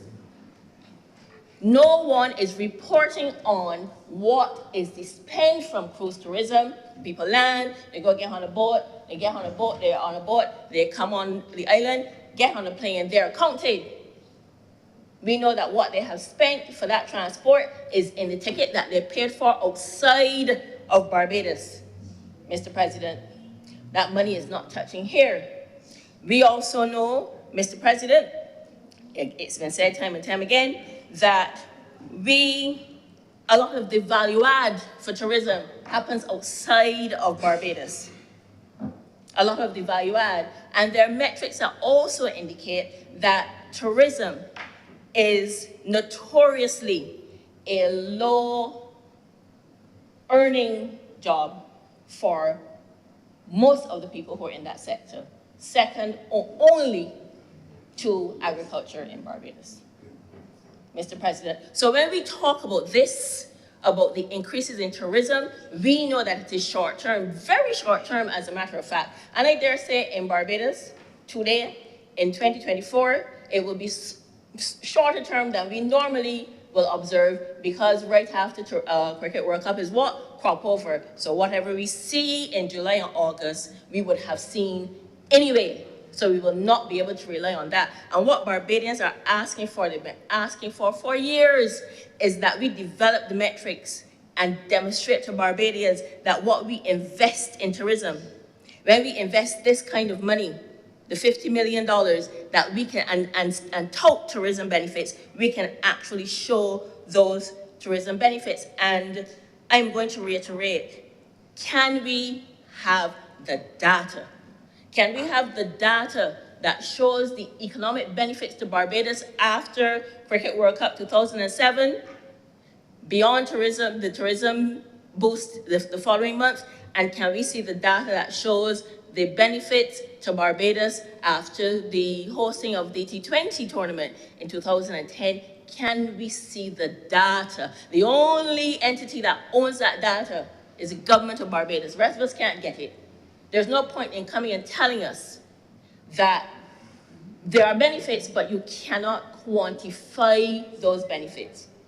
That's really important to the people of Barbados. You know, there seems to be an expectation that only economists are interested in this stuff or can understand it. But if you listen to Barbadians, Barbadians are asking time and time again, can we get the data? That's what I would ask for. That was supposed to be a legacy benefit from 2007 Cricket World Cup, Mr. President. It ought to be available now. The analysis ought to be developed, and it should be a legacy benefit from this. It's not that hard. It's about collecting the data and analyzing and publishing the data. So we have no data for 2007 Cricket World Cup benefits, spillover benefits, and we have no projections of spillover benefits from 2024 Cricket World Cup. I'm not talking about euphemisms and pretty language. I'm talking about hard data, and that's what ought to come out of this, so that the next time we decide we're going to not just bid, but incur debt that Barbadians have to pay, that they will be paying for years onward, that we can justify to Barbadians that the debt incurred has sufficient benefit to justify incurring that debt. Mr. President, sharing the bounty, sharing the burden. Another burden that is going to visit itself upon us if the Barbados Light and Power has its way is that there will be an increase in electricity rates within a few weeks. $3.17 on average, plus taxes paid on that. It adds up to $3.48 bus fare. So it has a tangible impact on many people in our society. It's a can of tuna, it's vegetables, it's some fruit. But because Barbados Light and Power can say, oh look, Cricket World Cup, we'll come and ask for some extra money and give us through the fuel clause adjustment, even though you'll be paying for fuel as well. An additional burden to Barbadians. The Barbados Light and Power will say, On a matter of order. A point of order, sorry. Point of order. A point of order, Mr. President. I believe the Honorable Senator is litigating a matter before it's even being pronounced. She's suggesting that the government will come or the FTC will come and ask for an increase in electricity when the issue has not even been fully brought to bear, Mr. President. And I am still trying to find out then how this issue of the electricity rates coincides with the debate that we are having, Mr. President. I'm giving the Senator some latitude, as I have done to everyone, if they think that it is not finding itself anchored in bat or ball, then I will pull stumps. So I'm just waiting. Senator Watson, please make your linkage so that I don't have to pull stumps. Thank you, Mr. President. Mr. President, Madam Senator should listen to me carefully. There is an application. I'm speaking to what has been sought in the application. I did not say a decision. I said if they're successful, in short order, that is what is going to happen. And the fact is, the company has cited Cricket World Cup as a basis for making the application, Mr. President. That is also a fact. Mr. President, the point is, we are looking at potentially additional costs, because all we're talking about here is potential. We don't know how many people are going to come. We don't know how much money they're going to spend. So we're talking about potential. And so potentially there will be that increased rate to Barbadians, and the impetus for it, stated by the company, is in part Cricket World Cup 2024. Now, Mr. President, burden of $50 million at 7%. And we hear legacy, legacy, legacy, legacy. But we can't understand what the legacy is beyond a lot of long talk. And we can look back. I've said this before. So this is not something new. Anybody can scoff at it, but the fact is we have heard this before and we cannot see the tangible benefits. We're bragging about putting lights in Kensington, but we rebuilt that stadium practically from scratch. Only a couple of stands remain standing. And it was this Barbados Labour Party government, no, I can't say this because the people are different, the Barbados Labour Party government that redeveloped Kensington. So how do you pat yourself on the back for making that error and having to correct it now? It was an error. Thank heavens they're correcting it now, Mr. President. But surely also if you're saying you're going to use it as a venue, and that was the legacy benefit, that was a stated legacy benefit in 2007, that it would be used as a venue for events and it would earn income in that way, but you put no lights up. And so Barbadians are right to scoff at the prospect of legacy because it was not realized before, and we have no evidence that it will be realized now. Mr. President, I raise on a point of order. The Honorable Senator is misleading the chamber. She is in fact correct that lights were erected after the World Cup. But Mr. President, I'm sure you were part of the government and will recall that the costs of that component was taken out of the project when the ICC indicated that lights for none of the games will require lights for the matches. In fact, Mr. President, lights during day matches were not even approved in 2007. So even if we had the lights, the error of the umpires in 2007 and allowing the final to continue under that period would not have been able to use under the existing ICC regulations. And the Honourable Senator must either acquaint herself with the rules of cricket or stop misleading the chamber. Thank you, Senator Nichols. You're correct. Press on, Senator Watson. Thank you, Mr. President. Mr. President, let me correct Senator Nichols. I did not say anything about why money was taken out. I'm saying it ought to have been done. There is no good reason. I don't want to hear about ICC when we're talking about sovereign Barbadian matters, matters that will benefit Barbadians. So what if ICC says we don't need it for a match in the day? Barbados' government has to make a decision about what is necessary for Barbadians. We can't talk republic and sovereignty and we are punching above our weight and we are a leader in world affairs and then we let a sporting organization tell us how to develop our stadium. Senator Nichols stuns me when he makes that comment. That was not even worth commenting on, because it was up to the government of Barbados to make that determination, and they made it, and they made the wrong decision then. But I don't want to dwell on that. I'm talking about the legacy.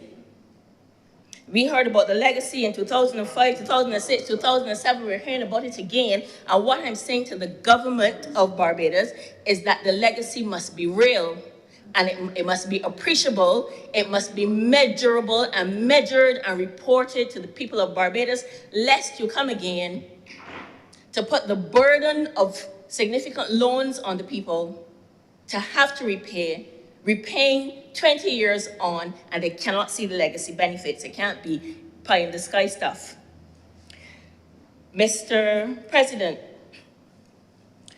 we also know that when we talk about the benefits, we want the benefits to be long-term economic benefits.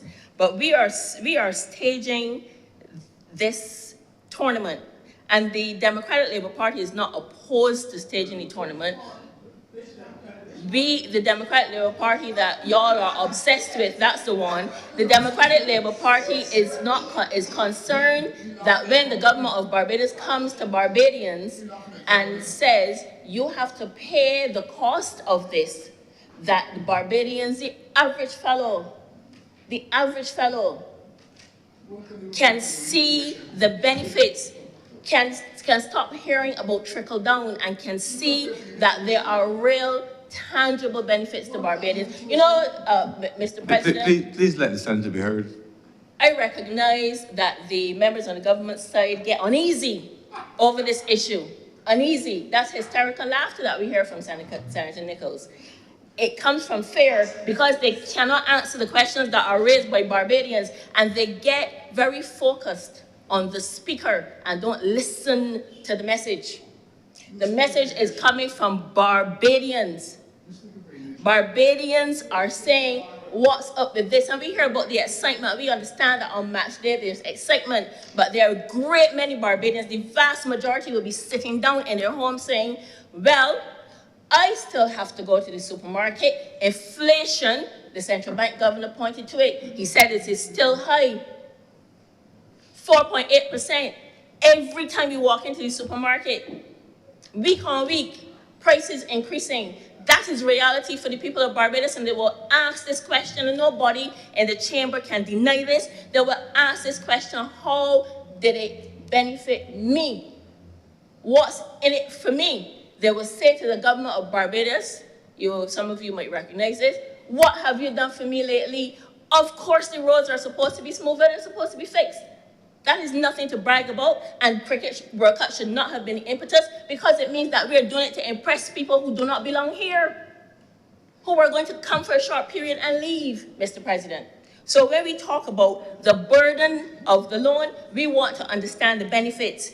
Here are some of the benefits that we will not realize. The government of Barbados, and it's set out in the legislation that we're considering today, the government of Barbados will earn no tax revenue from staging CWC 2024, except from the people who are ordinarily resident in Barbados. So all of the teams, officials, management, no taxes on anything that they import or earn in Barbados.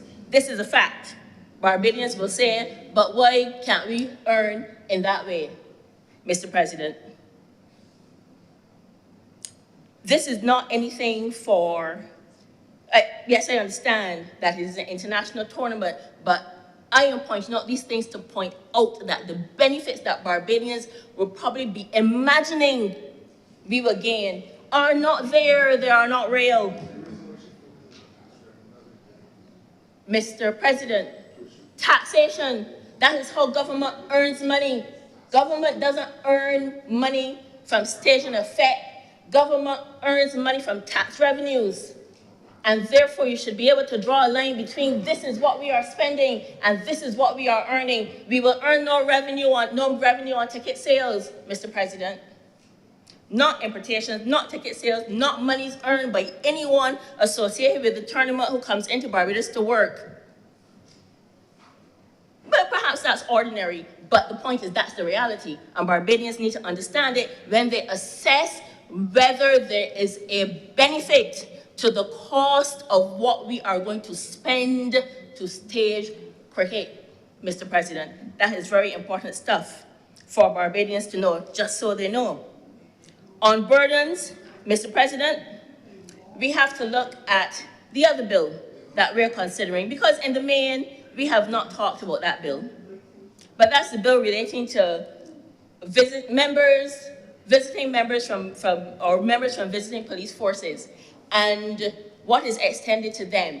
Now, perhaps there was an explanation offered for why we would have them on the ground working as part of the Barbados Police Force, and I'm not going to question that.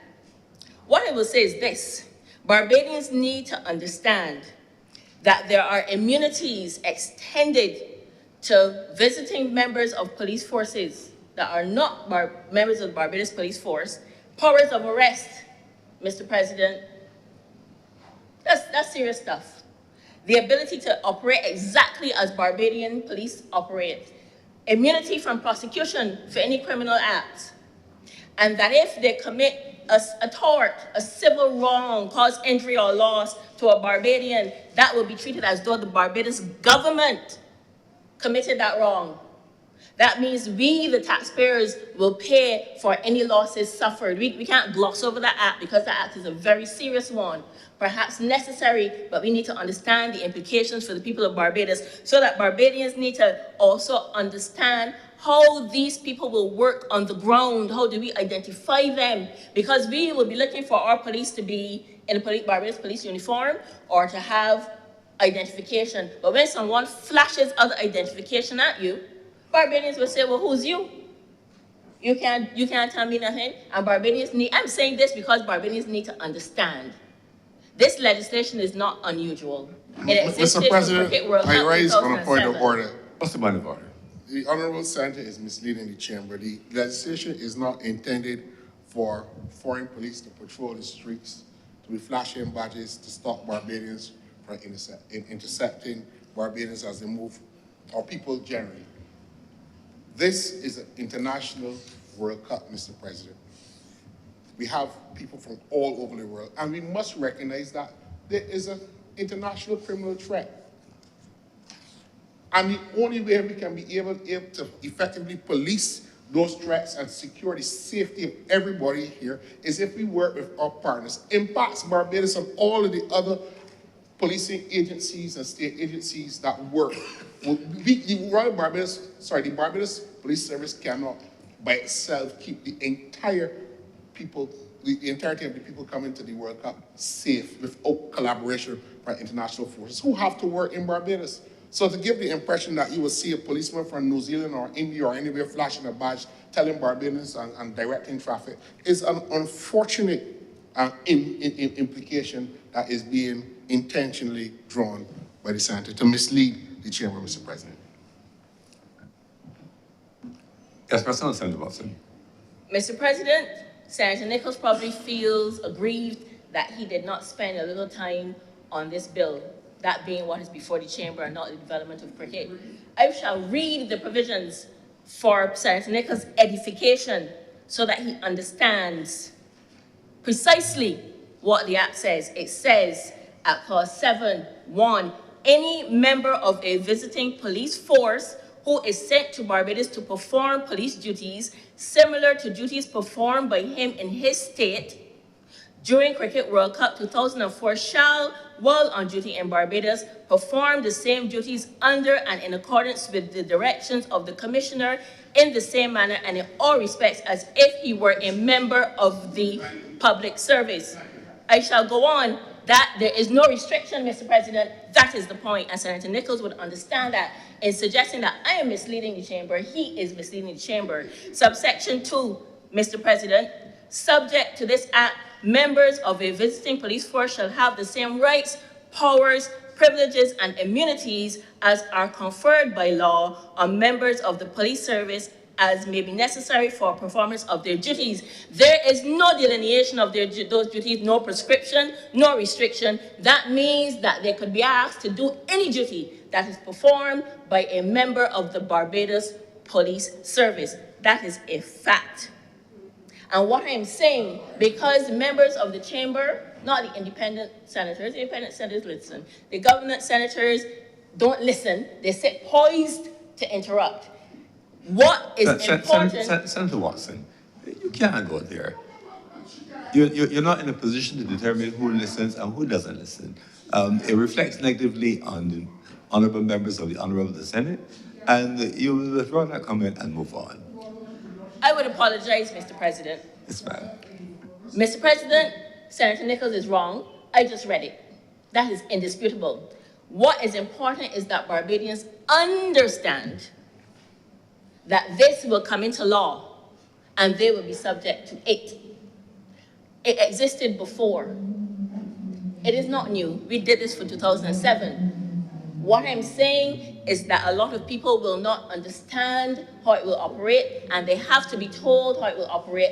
But I reiterate the burden. Potentially, if there is damage caused to property or person by any of these visiting people, that too will be a burden for the people of Barbados. So that when we talk about the benefits, we must be clear. We must be clear on the burdens that Barbadians can potentially suffer. They at least ought to know. I mean, maybe they're unavoidable, but they at least ought to be told. There ought to be transparency. That is the watchword of the government. Transparency and inclusion, and Barbadians ought to know. Mr. President, Barbadians therefore must be given the relevant information. I won't be much longer. Here's what Barbadians need to be told. Barbadians need to be told the rules that will apply during Cricket World Cup. Now, in the 2 years before Cricket World Cup 2007, the government had a long run-up. It took it and it informed the people. I can say that. This is correct. There was a lot of discussion about ambush marketing and what you could wear into the stadium and all of that kind of thing. And we don't have that amount of time. It hasn't happened yet. And that means that we have 2 months. And the government needs to spend some time and effort to inform Barbadians about the rules that will apply, rules related to marketing, rules related to conduct in and around the venues, and the venues will be multiple venues. Any venue where a Cricket World Cup activity is hosted will have the same rules applying to it, so we can't just say Kensington. And Barbadians need to be made to understand so that they too can manage and protect themselves when it comes to how they move around our country and attend events and participate in the activities. And we thank the government for having inclusive activities. That's important so that people can feel that it's is for them also, not just the few names that were called by Senator Chantal Moreau-Knight, but all of Barbadians. And all of Barbadians need to know what rules will apply to how they do what they do between now and June the 30th, 2024. Mr. President, Barbadians will continue to carry the burden of this loan. And we can see that it can stretch for years hence. And so the important thing, the agreement having been signed, but Barbadians don't get to say yeah or nay in relation to that, is that government has to move beyond trickle down and be able to get Barbadians to have ownership in these developments, shareholding in these entities that benefit from this expenditure, and that perhaps when we're making these arrangements, there can be something more that we can carve out. I feel fairly certain. In fact, let me not say that. That's too much speculation, so I'm not going to go there about how the U.S. benefits from such matters. We all will have a suspicion that they will strike a harder deal than we would. But we need to strike a hard deal, particularly since we have said we are good at this. We have shown we're good at this. We stage a good party, and people are interested in coming. And so that is the other admonition that I would have for any future tournaments, that we look carefully at what we can carve out for ourselves, in particular in relation to revenues, instead of a long blanket list of what we will not charge taxes on, whether we can look at if there are items that we can exclude from that exempt list, Mr. President, and earn some additional revenues for the people of Barbados. Because if it's tax revenue, then it's our revenue. Different from if a developer comes and builds something and perhaps goes along about their business, Mr. President. Mr. President, data. We need data to assess the real benefits of these activities to the people of Barbados. And after we finish partying, after we finish having a good time attending the matches. The important thing is that Barbadians feel, every Barbadian can say, I get why we do this. It has benefited me. Mr. President, I'm obliged. Thank you very much, Senator Watson. Senator Mandoranate, if there are other speakers? Sorry, okay. Senator Dr. Mandoranate, please wrap up. Thank you, Mr. President. Thank you, Mr. President. Mr. President, I'm going to need your guidance, please, because I believe that if I attempt to respond fully to both Senator Walters and as well as Senator Watson's indications, that I might find myself having to rehash pieces of legislation, resolutions, green papers, that this Honourable Chamber would have previously debated. Mr. President, we would have previously debated the resolution for the loan that was much touted here, the $50 million Barbados that we would have borrowed to support the Kensington rehabilitation. Mr. President, we would have had a thorough discussion on that the 20th of December, Mr. President. And the Hansard report, Mr. President, will show that we went through in detail, certainly, every aspect of the infrastructure that was to be provided for, including the 3 practice pitches, Mr. President. We would have had a thorough discussion, Mr. President, on cricket development.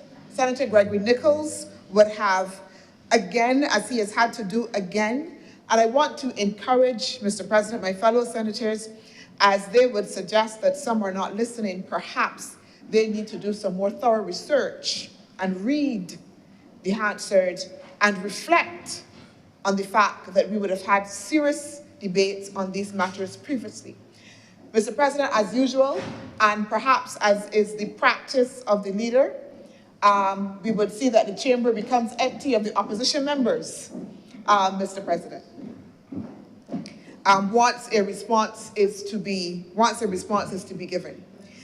But Mr. President, I want to note a couple of things relative to what was said, and I will perhaps start from the last speaker, Senator Watson, and in particular, her indication that we didn't focus particularly on the bill which spoke to the visiting police forces. And again, I'm sure that the Hansard report would indicate that in my rising and leading of this debate, Mr. President, that I would have made the indication that this was one of the central bills that we will be debating. I would have indicated as well, Mr. President, that those police forces, if needed, Mr. President, it was very clear, if needed, I made the point continually, Mr. President, that this was a piece of legislation in the context of where we are now and the global threats that was there if needed. I again would have also made the indication that those persons were to be treated, Mr. President, like local police under the command of the Commissioner of the Barbados Police Service. Mr. President, those points were made very much at the beginning. And again, I am sure that the report will indicate that those points were made and ventilated. So that the suggestion that somehow we were hiding it from the public or didn't want the public to understand, Mr. President, is completely untrue. But I also appreciate that the opposition leaders, opposition members as well, are much distracted. Just for the record, Senator, I didn't hear any accusation of there being anything being hid from the public, because I certainly would have intervened to get that. The Senator expressed an opinion in relation to the relative focus on the 2 matters under discussion, but it was not accusation of attempt to hide. That was made in another matter, and I had that struck for the record. Thank you, Mr. President. Mr. President, I also want to note as well the indication about data and the need for data. And I want to point to the very recent Central Bank report. I believe that the Central Bank governor gave this report, I think just about 2 days ago, if I'm correct, just about 2 days ago. Mr. President, in that Central Bank report, you would note that Barbados has experienced real GDP growth of 4.1%. Mr. President, this is data. This is data. This is data, Mr. President.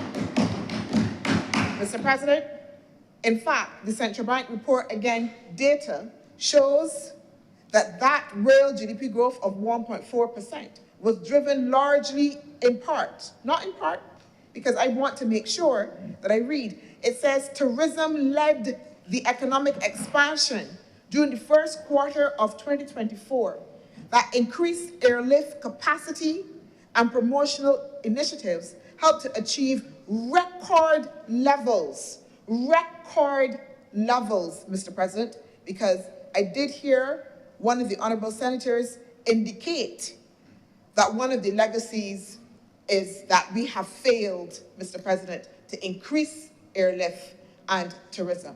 This is data, Mr. President. There's been a call for data, Mr. President. Let's have the data. Mr. President, I want to go on, Mr. President, because this Central Bank report as well, in terms of looking at economic activities, also details exactly the total amount of visitors, Mr. President, that has helped us achieve that 4.1% in real GDP growth. This Central Bank report as well, Mr. President, talks not just only about the tourism arrivals, it also speaks to the non-traded activity, noting that strong tourism activity bolstered growth in the non-traded sectors in the first quarter of 2024. It increased demand for travel agency services, tours, amusement parks, recreational activities. It led to expansion in the business and other service sectors, which represents 40% of the total non-traded activity. Data, Mr. President. Data. Because the suggestion would be that there is no data to back up the position of how this economy is doing. Mr. President, the Central Bank produces reports quarterly, Mr. President. And I would agree that perhaps we may need to have more drill down. But it is clear, Mr. President, that we will have the evidence, particularly as it relates to tourism. And I also want to identify, because we heard about share the burden, but the benefits, and we're not sure about the benefits. And Mr. President, again, in the context of being sure that we are all listening to one another, I was very clear to identify all of the opportunities and benefits that will be given to entrepreneurs, Mr. President. That was part of government's deliberate design in the hosting and development of how we will run with World Cup 2024, Mr. President. I indicated, Mr. President, that there would be significant opportunities directly in Bridgetown, that there would be opportunities as well outside of Bridgetown in Haymans, that there would be opportunities in Oistins, Mr. President, for the average Barbadians to benefit from, Mr. President. That was said on this floor. All who have ears, let them listen as well, Mr. President. And of course, Mr. President, that data in terms of how many entrepreneurs were facilitated, Mr. President, can be had, Mr. President. That data, Mr. President, just as I can from the National Culture Foundation, every time that we do a tour, every time that somebody makes an order, can identify exactly the amount of that order, Mr. President, that data can be had in relation to sales that happen. Call for data, Mr. President. Data can be had.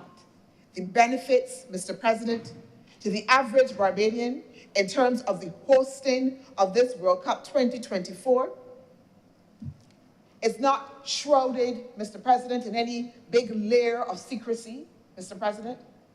The benefits that for the fisher folk are not shrouded in secrecy, Mr. President.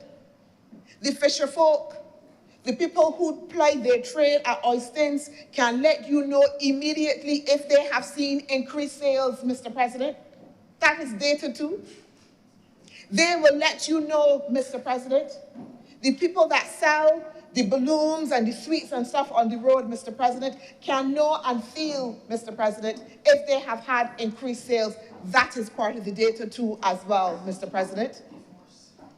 The gift horse, Mr. President.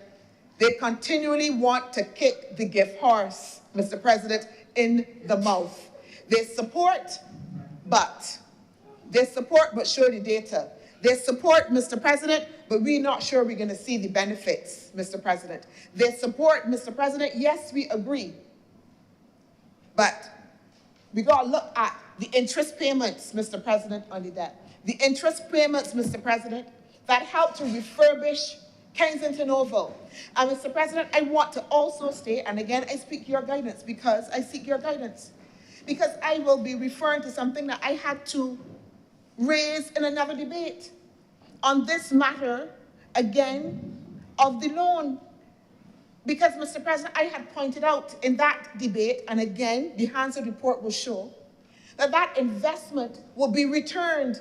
I had indicated, Mr. President, that the government had invested in the installation of a 800 kilowatt photovoltaic system at Kensington Oval. And that system, Mr. President, is intended to be revenue generating, Mr. President, Hansard, Mr. President.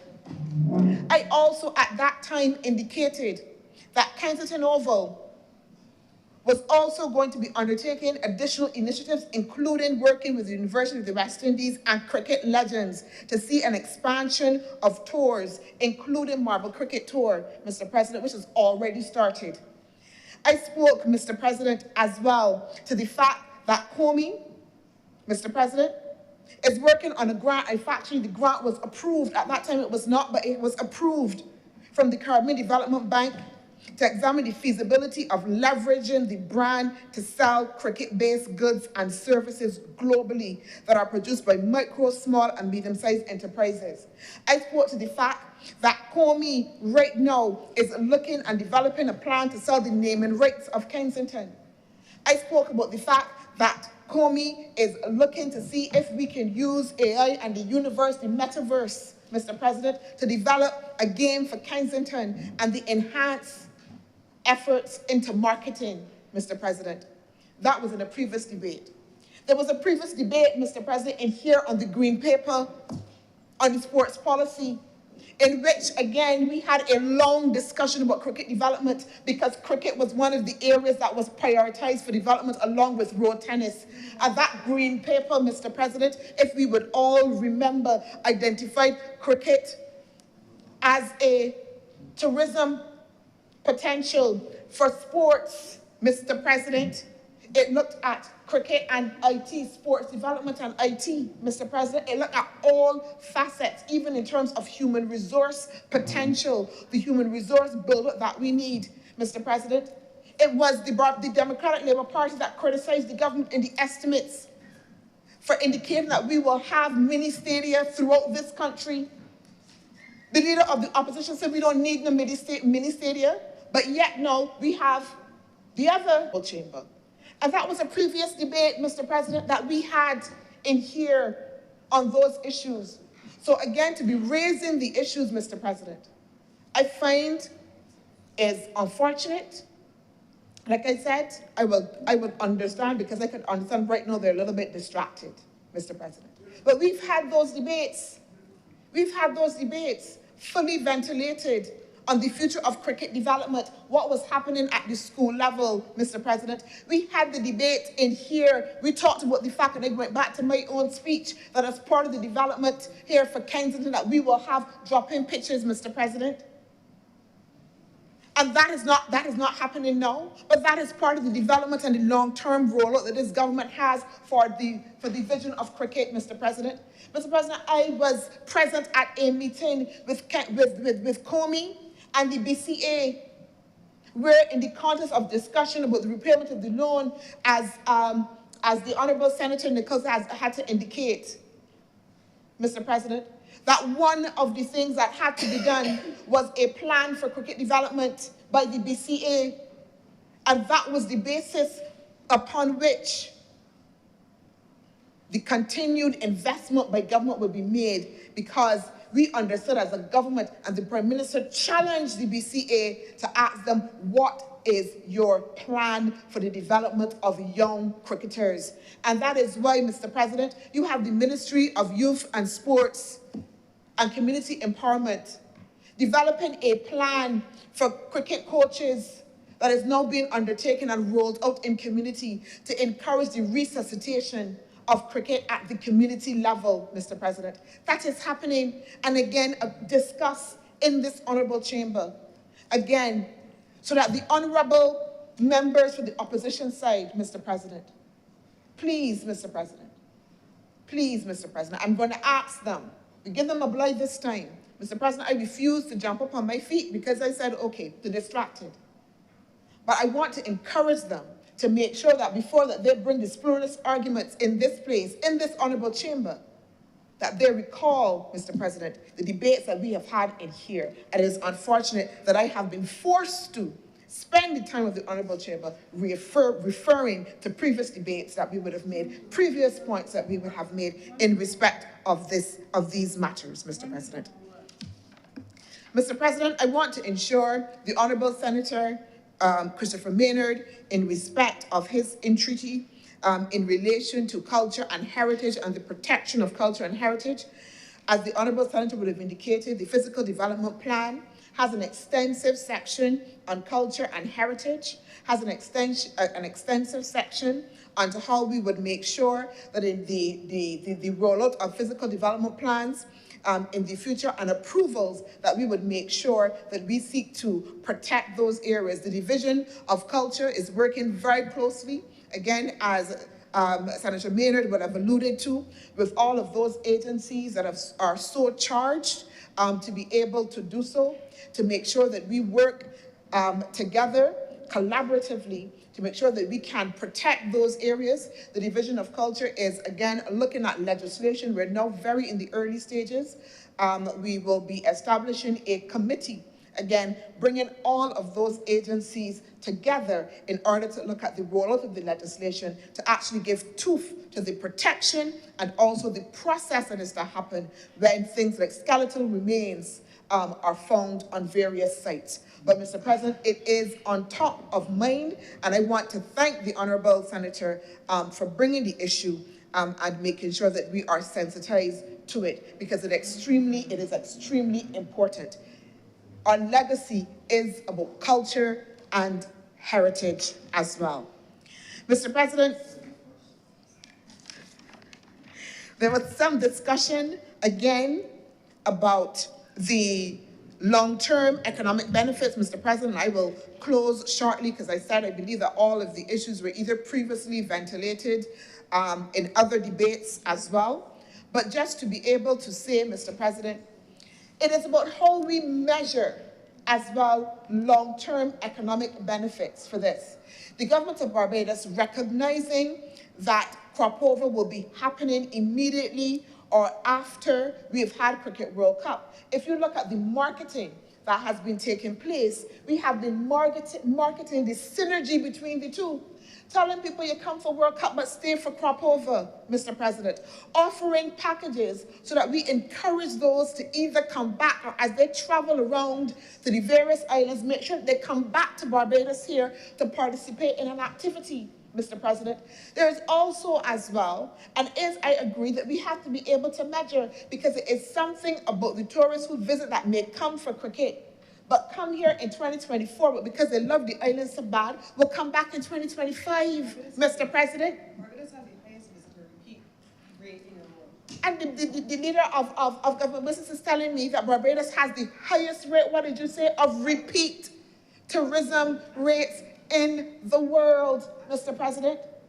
But I don't want to just talk about tourism, because my whole presentation, Mr. President, and again, people also have to listen as they want others to listen to them, was all about, what was it? People and the benefits for people, Mr. President.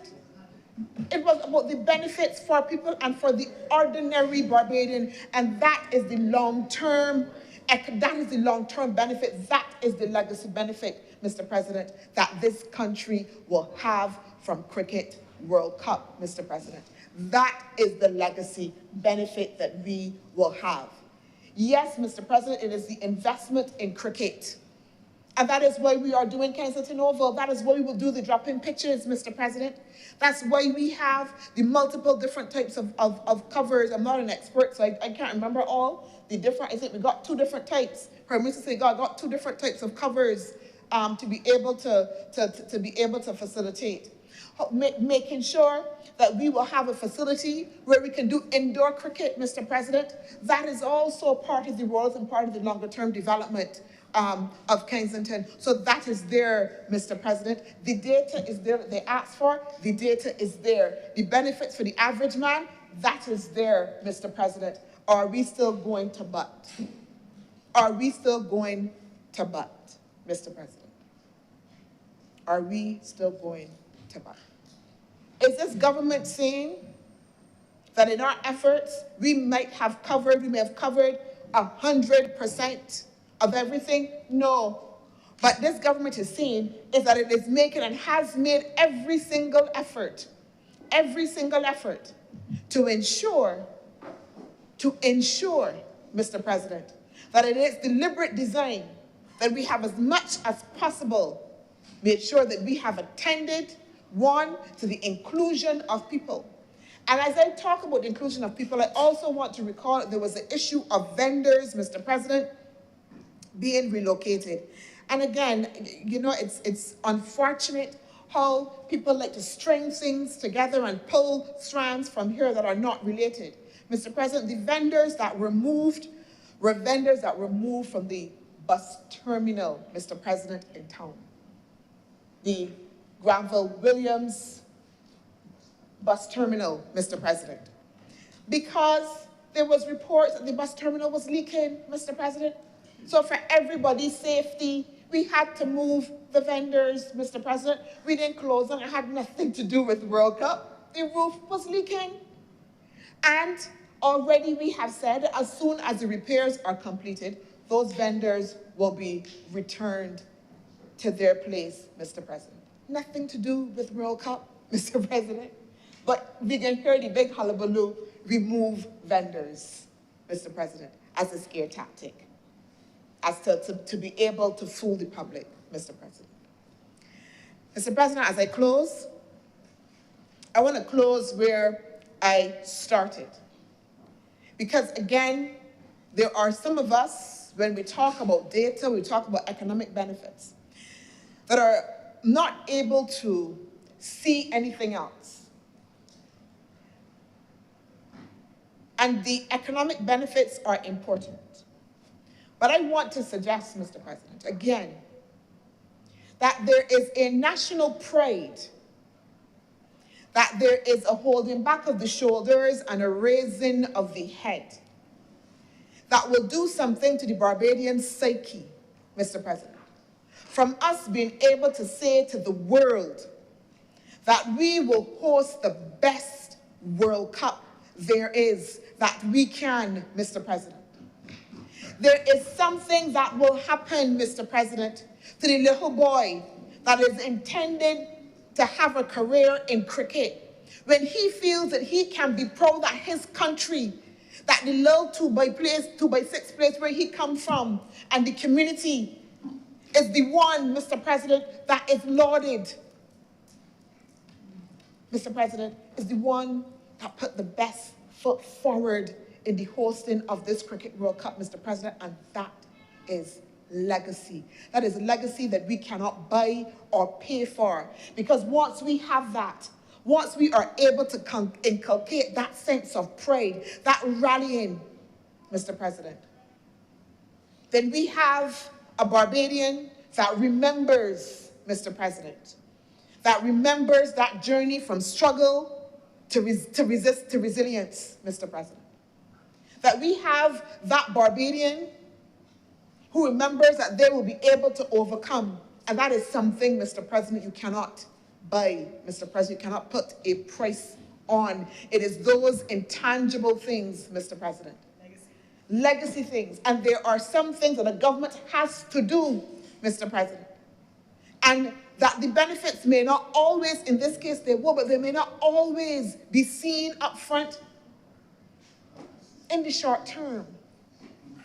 But there are things, Mr. President, that we do, Mr. President, for long term, Mr. President.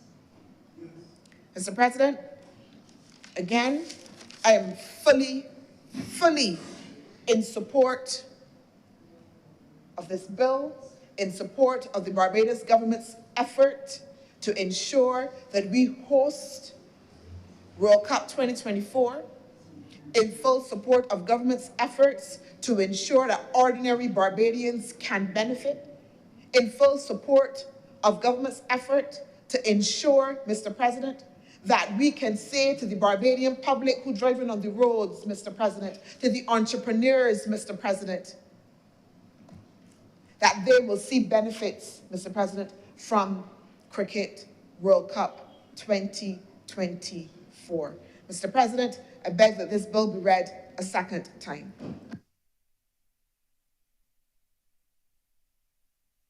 Thank you very much, Dr. Chantal Monroe-Knight.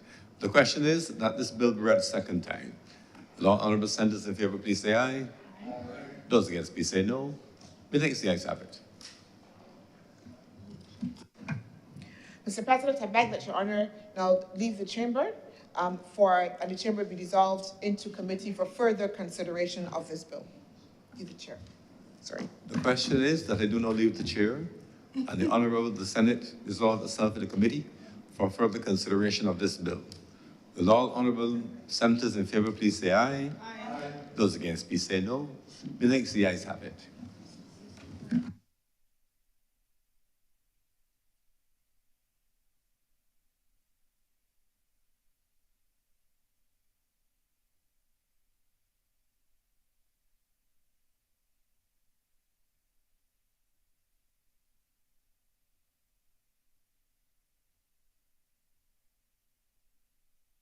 The Senate is now in committee.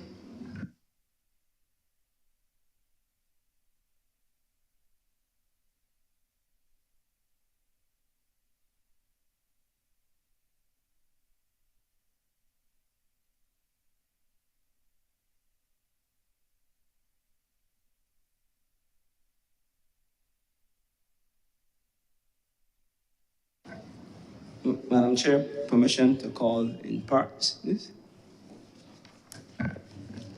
Permission granted. Part 1.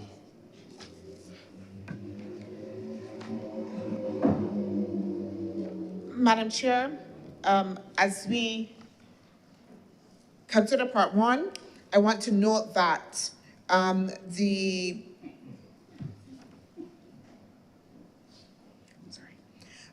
want to inform the Honourable House, Mr.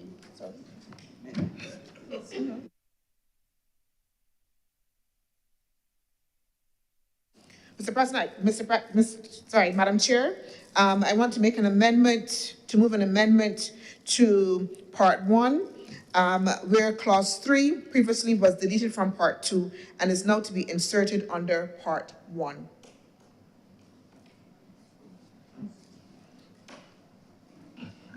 The question is that there be an amendment to part 1, which moves clause 3 of part 2 into part 1. All honourable senators in favour, please say aye. Aye. Those against, please say no. The ayes have it. Part 2, clauses 4 through 22.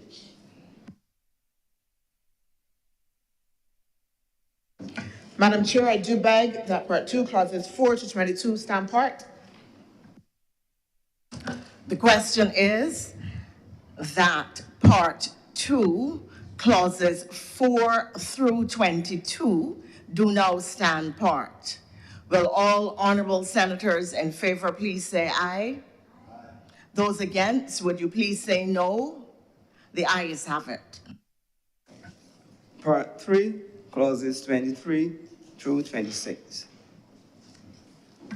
Madam Chair, I do beg that Part 3, clauses 23 to 26 do stand part.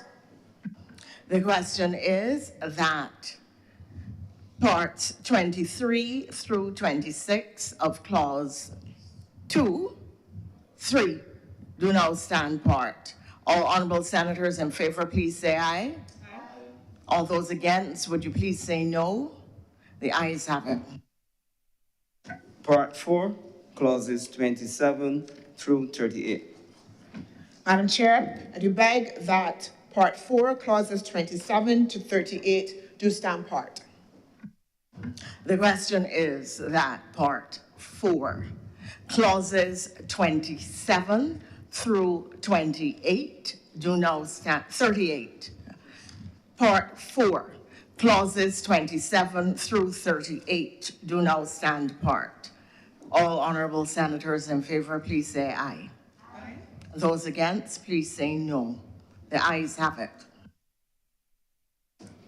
Part 5, clauses 39 through 46.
Madam Chair, I do beg that clause 39 be amended, 39(1) be amended to read, Mr. President, Madam Chair, where a person is engaging or is proposing to engage in conduct in contravention of section 720, deleting part 4 and part 5 and replacing it. Madam Chair, although that is the actual amendment, is at 39(1), we are replacing parts 4 and part 5 as listed there, and replacing with the words 23 to 26, 27. You don't have to read out. The honorable senator will be guided by the clerk and will put the information to the chair as appropriate. The chair will then put the question to the Senate. Madam Chair, I beg that the amendment to clause 39(1), the words part 5, part 4, and 5 be deleted, and the words 23 to 26, 27, 28, and 32 be substituted therefore.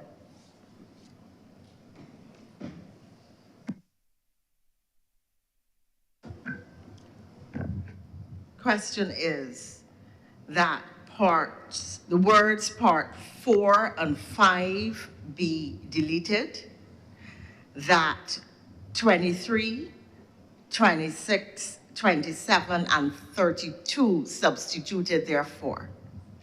All honorable senators in favor, would you please say aye? All honorable senators against, would you please say no? The ayes have it.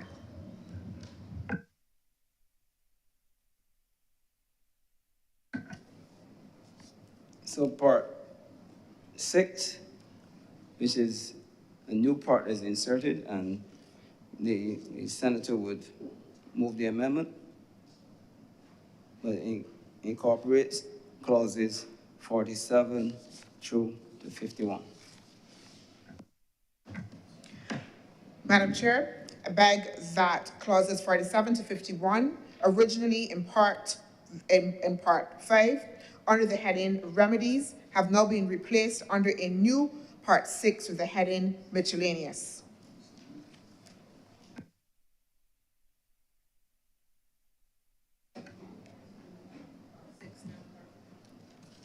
He doesn't have to read that one first. So, Mr. President, Madam Chair, I beg to move that clauses 47 to 51, originally in part 5 under the heading Remedies, should now be placed under a new part 6 with the heading Miscellaneous. And stand part.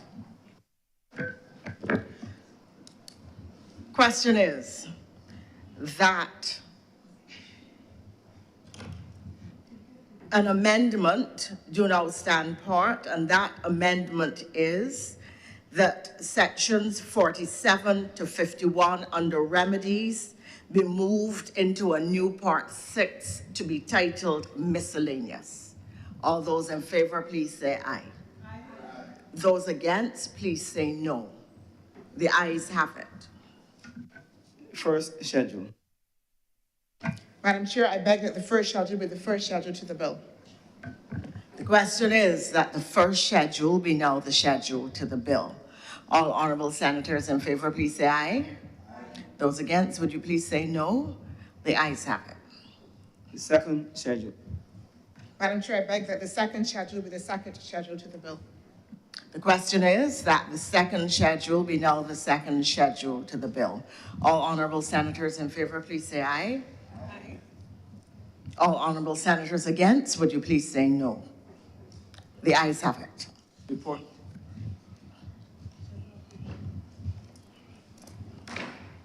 Madam Chair, I do beg that you now report to His Honor the President the passing of one bill in committee. The question is that I do now report to His Honor the President the passing of one bill in committee. All honorable senators in favor, would you please say aye? Aye. Those against, would you please say no?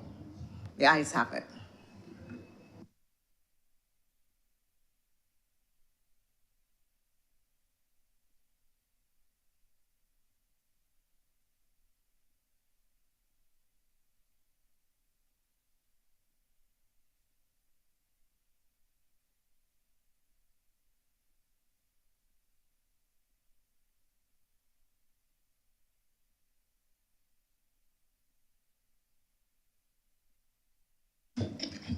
The chairman has reported to me the passing of one bill in committee. Mr. President, I beg to move that this bill be now read a third time. The question is that this bill be read a third time. Will all honorable senators in favor please say aye? Aye. Those against please say no. Methinks the ayes have it. Mr. President, I beg to move that this bill do not pass and be cited as the ICC Cricket World Cup West Indies Act 2024. The question is that this bill do not pass and be cited as the ICC Cricket World Cup West Indies Act 2024. Will all honorable senators in favor please say aye? Aye. Those against please say no. Methinks the ayes have it. This bill is now passed and so cited. Order number 4, sir. In the name of Senator Dr. the Honorable Chantal Monroe Knight, Minister in the Prime Minister's Office, to move the second reading of the Visiting Police Forces ICC World Cup 2024 Bill 2024. Senator Dr. Monroe Knight. Mr. President, I beg to move that this bill be read a second time. The question is that this bill be read a second time. Will all honorable senators in favor please say aye? Those against please say no. Methinks the ayes have it. Mr. President, I beg to move that Your Honor do not leave the chair and the Senate resolve itself into committee for further consideration of this bill. The question is that I do not leave the chair and the Honorable the Senate resolve itself in a committee for further consideration of this bill. Will all honorable senators in favor please say aye? Aye. Those against please say no. Methinks the ayes have it.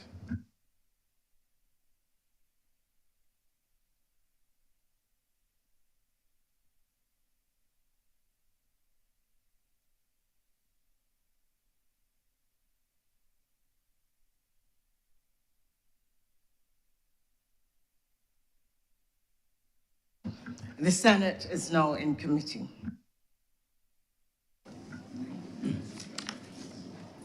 Clauses 1 and 2.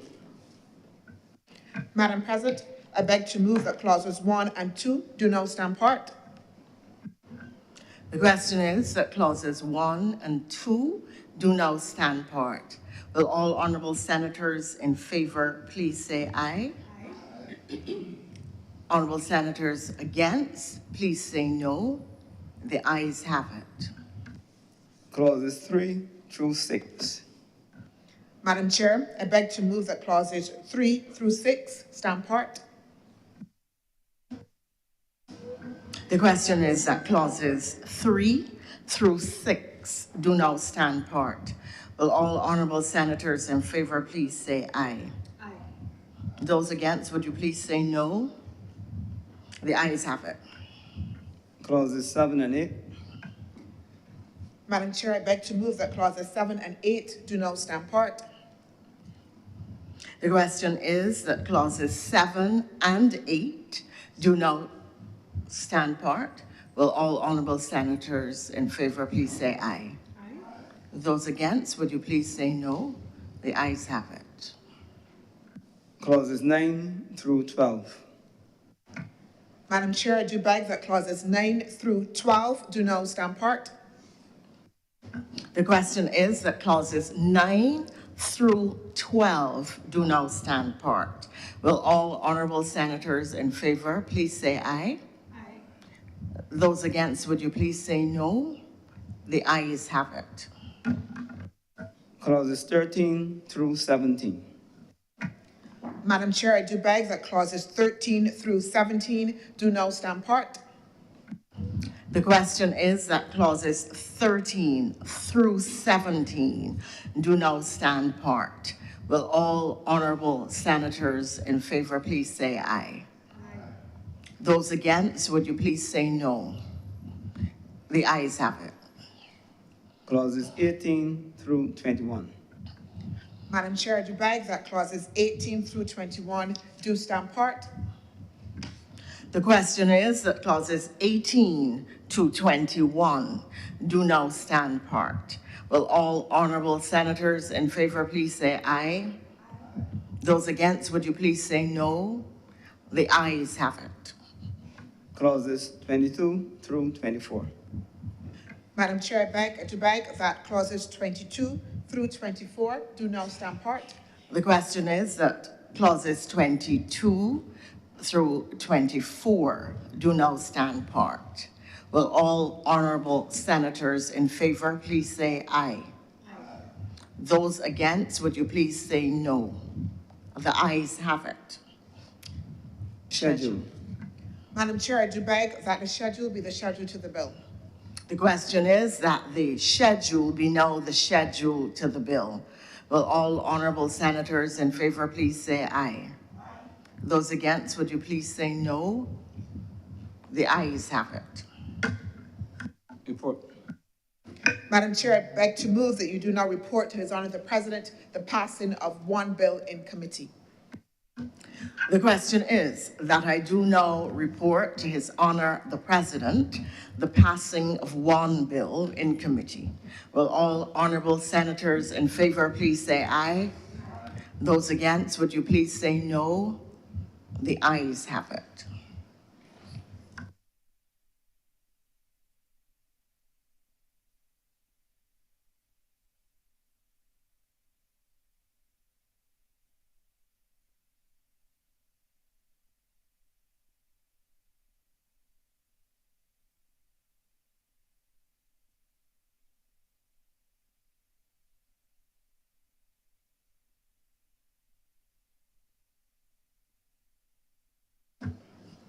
The chairman has reported to me the passing of one bill in committee. Mr. President, I beg to move that this bill be now read a third time. The question is that this bill be read a third time.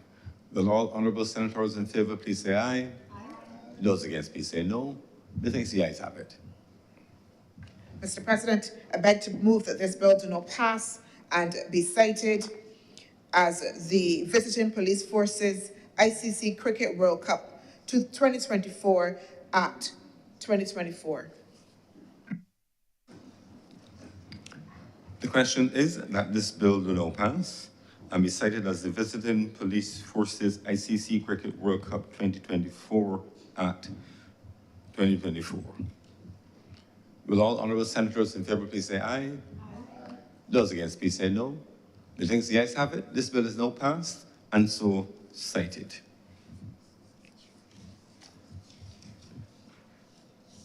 And based on the amendments made as directed and as approved by the Honorable Senate, on your behalf, I will sign the necessary formal message to the House of Assembly for their concurrence in those technical amendments. Senator Cummings. Thank you very much, Mr. President. Having concluded government's business for today, I beg to move that the Senate be adjourned. Sine die.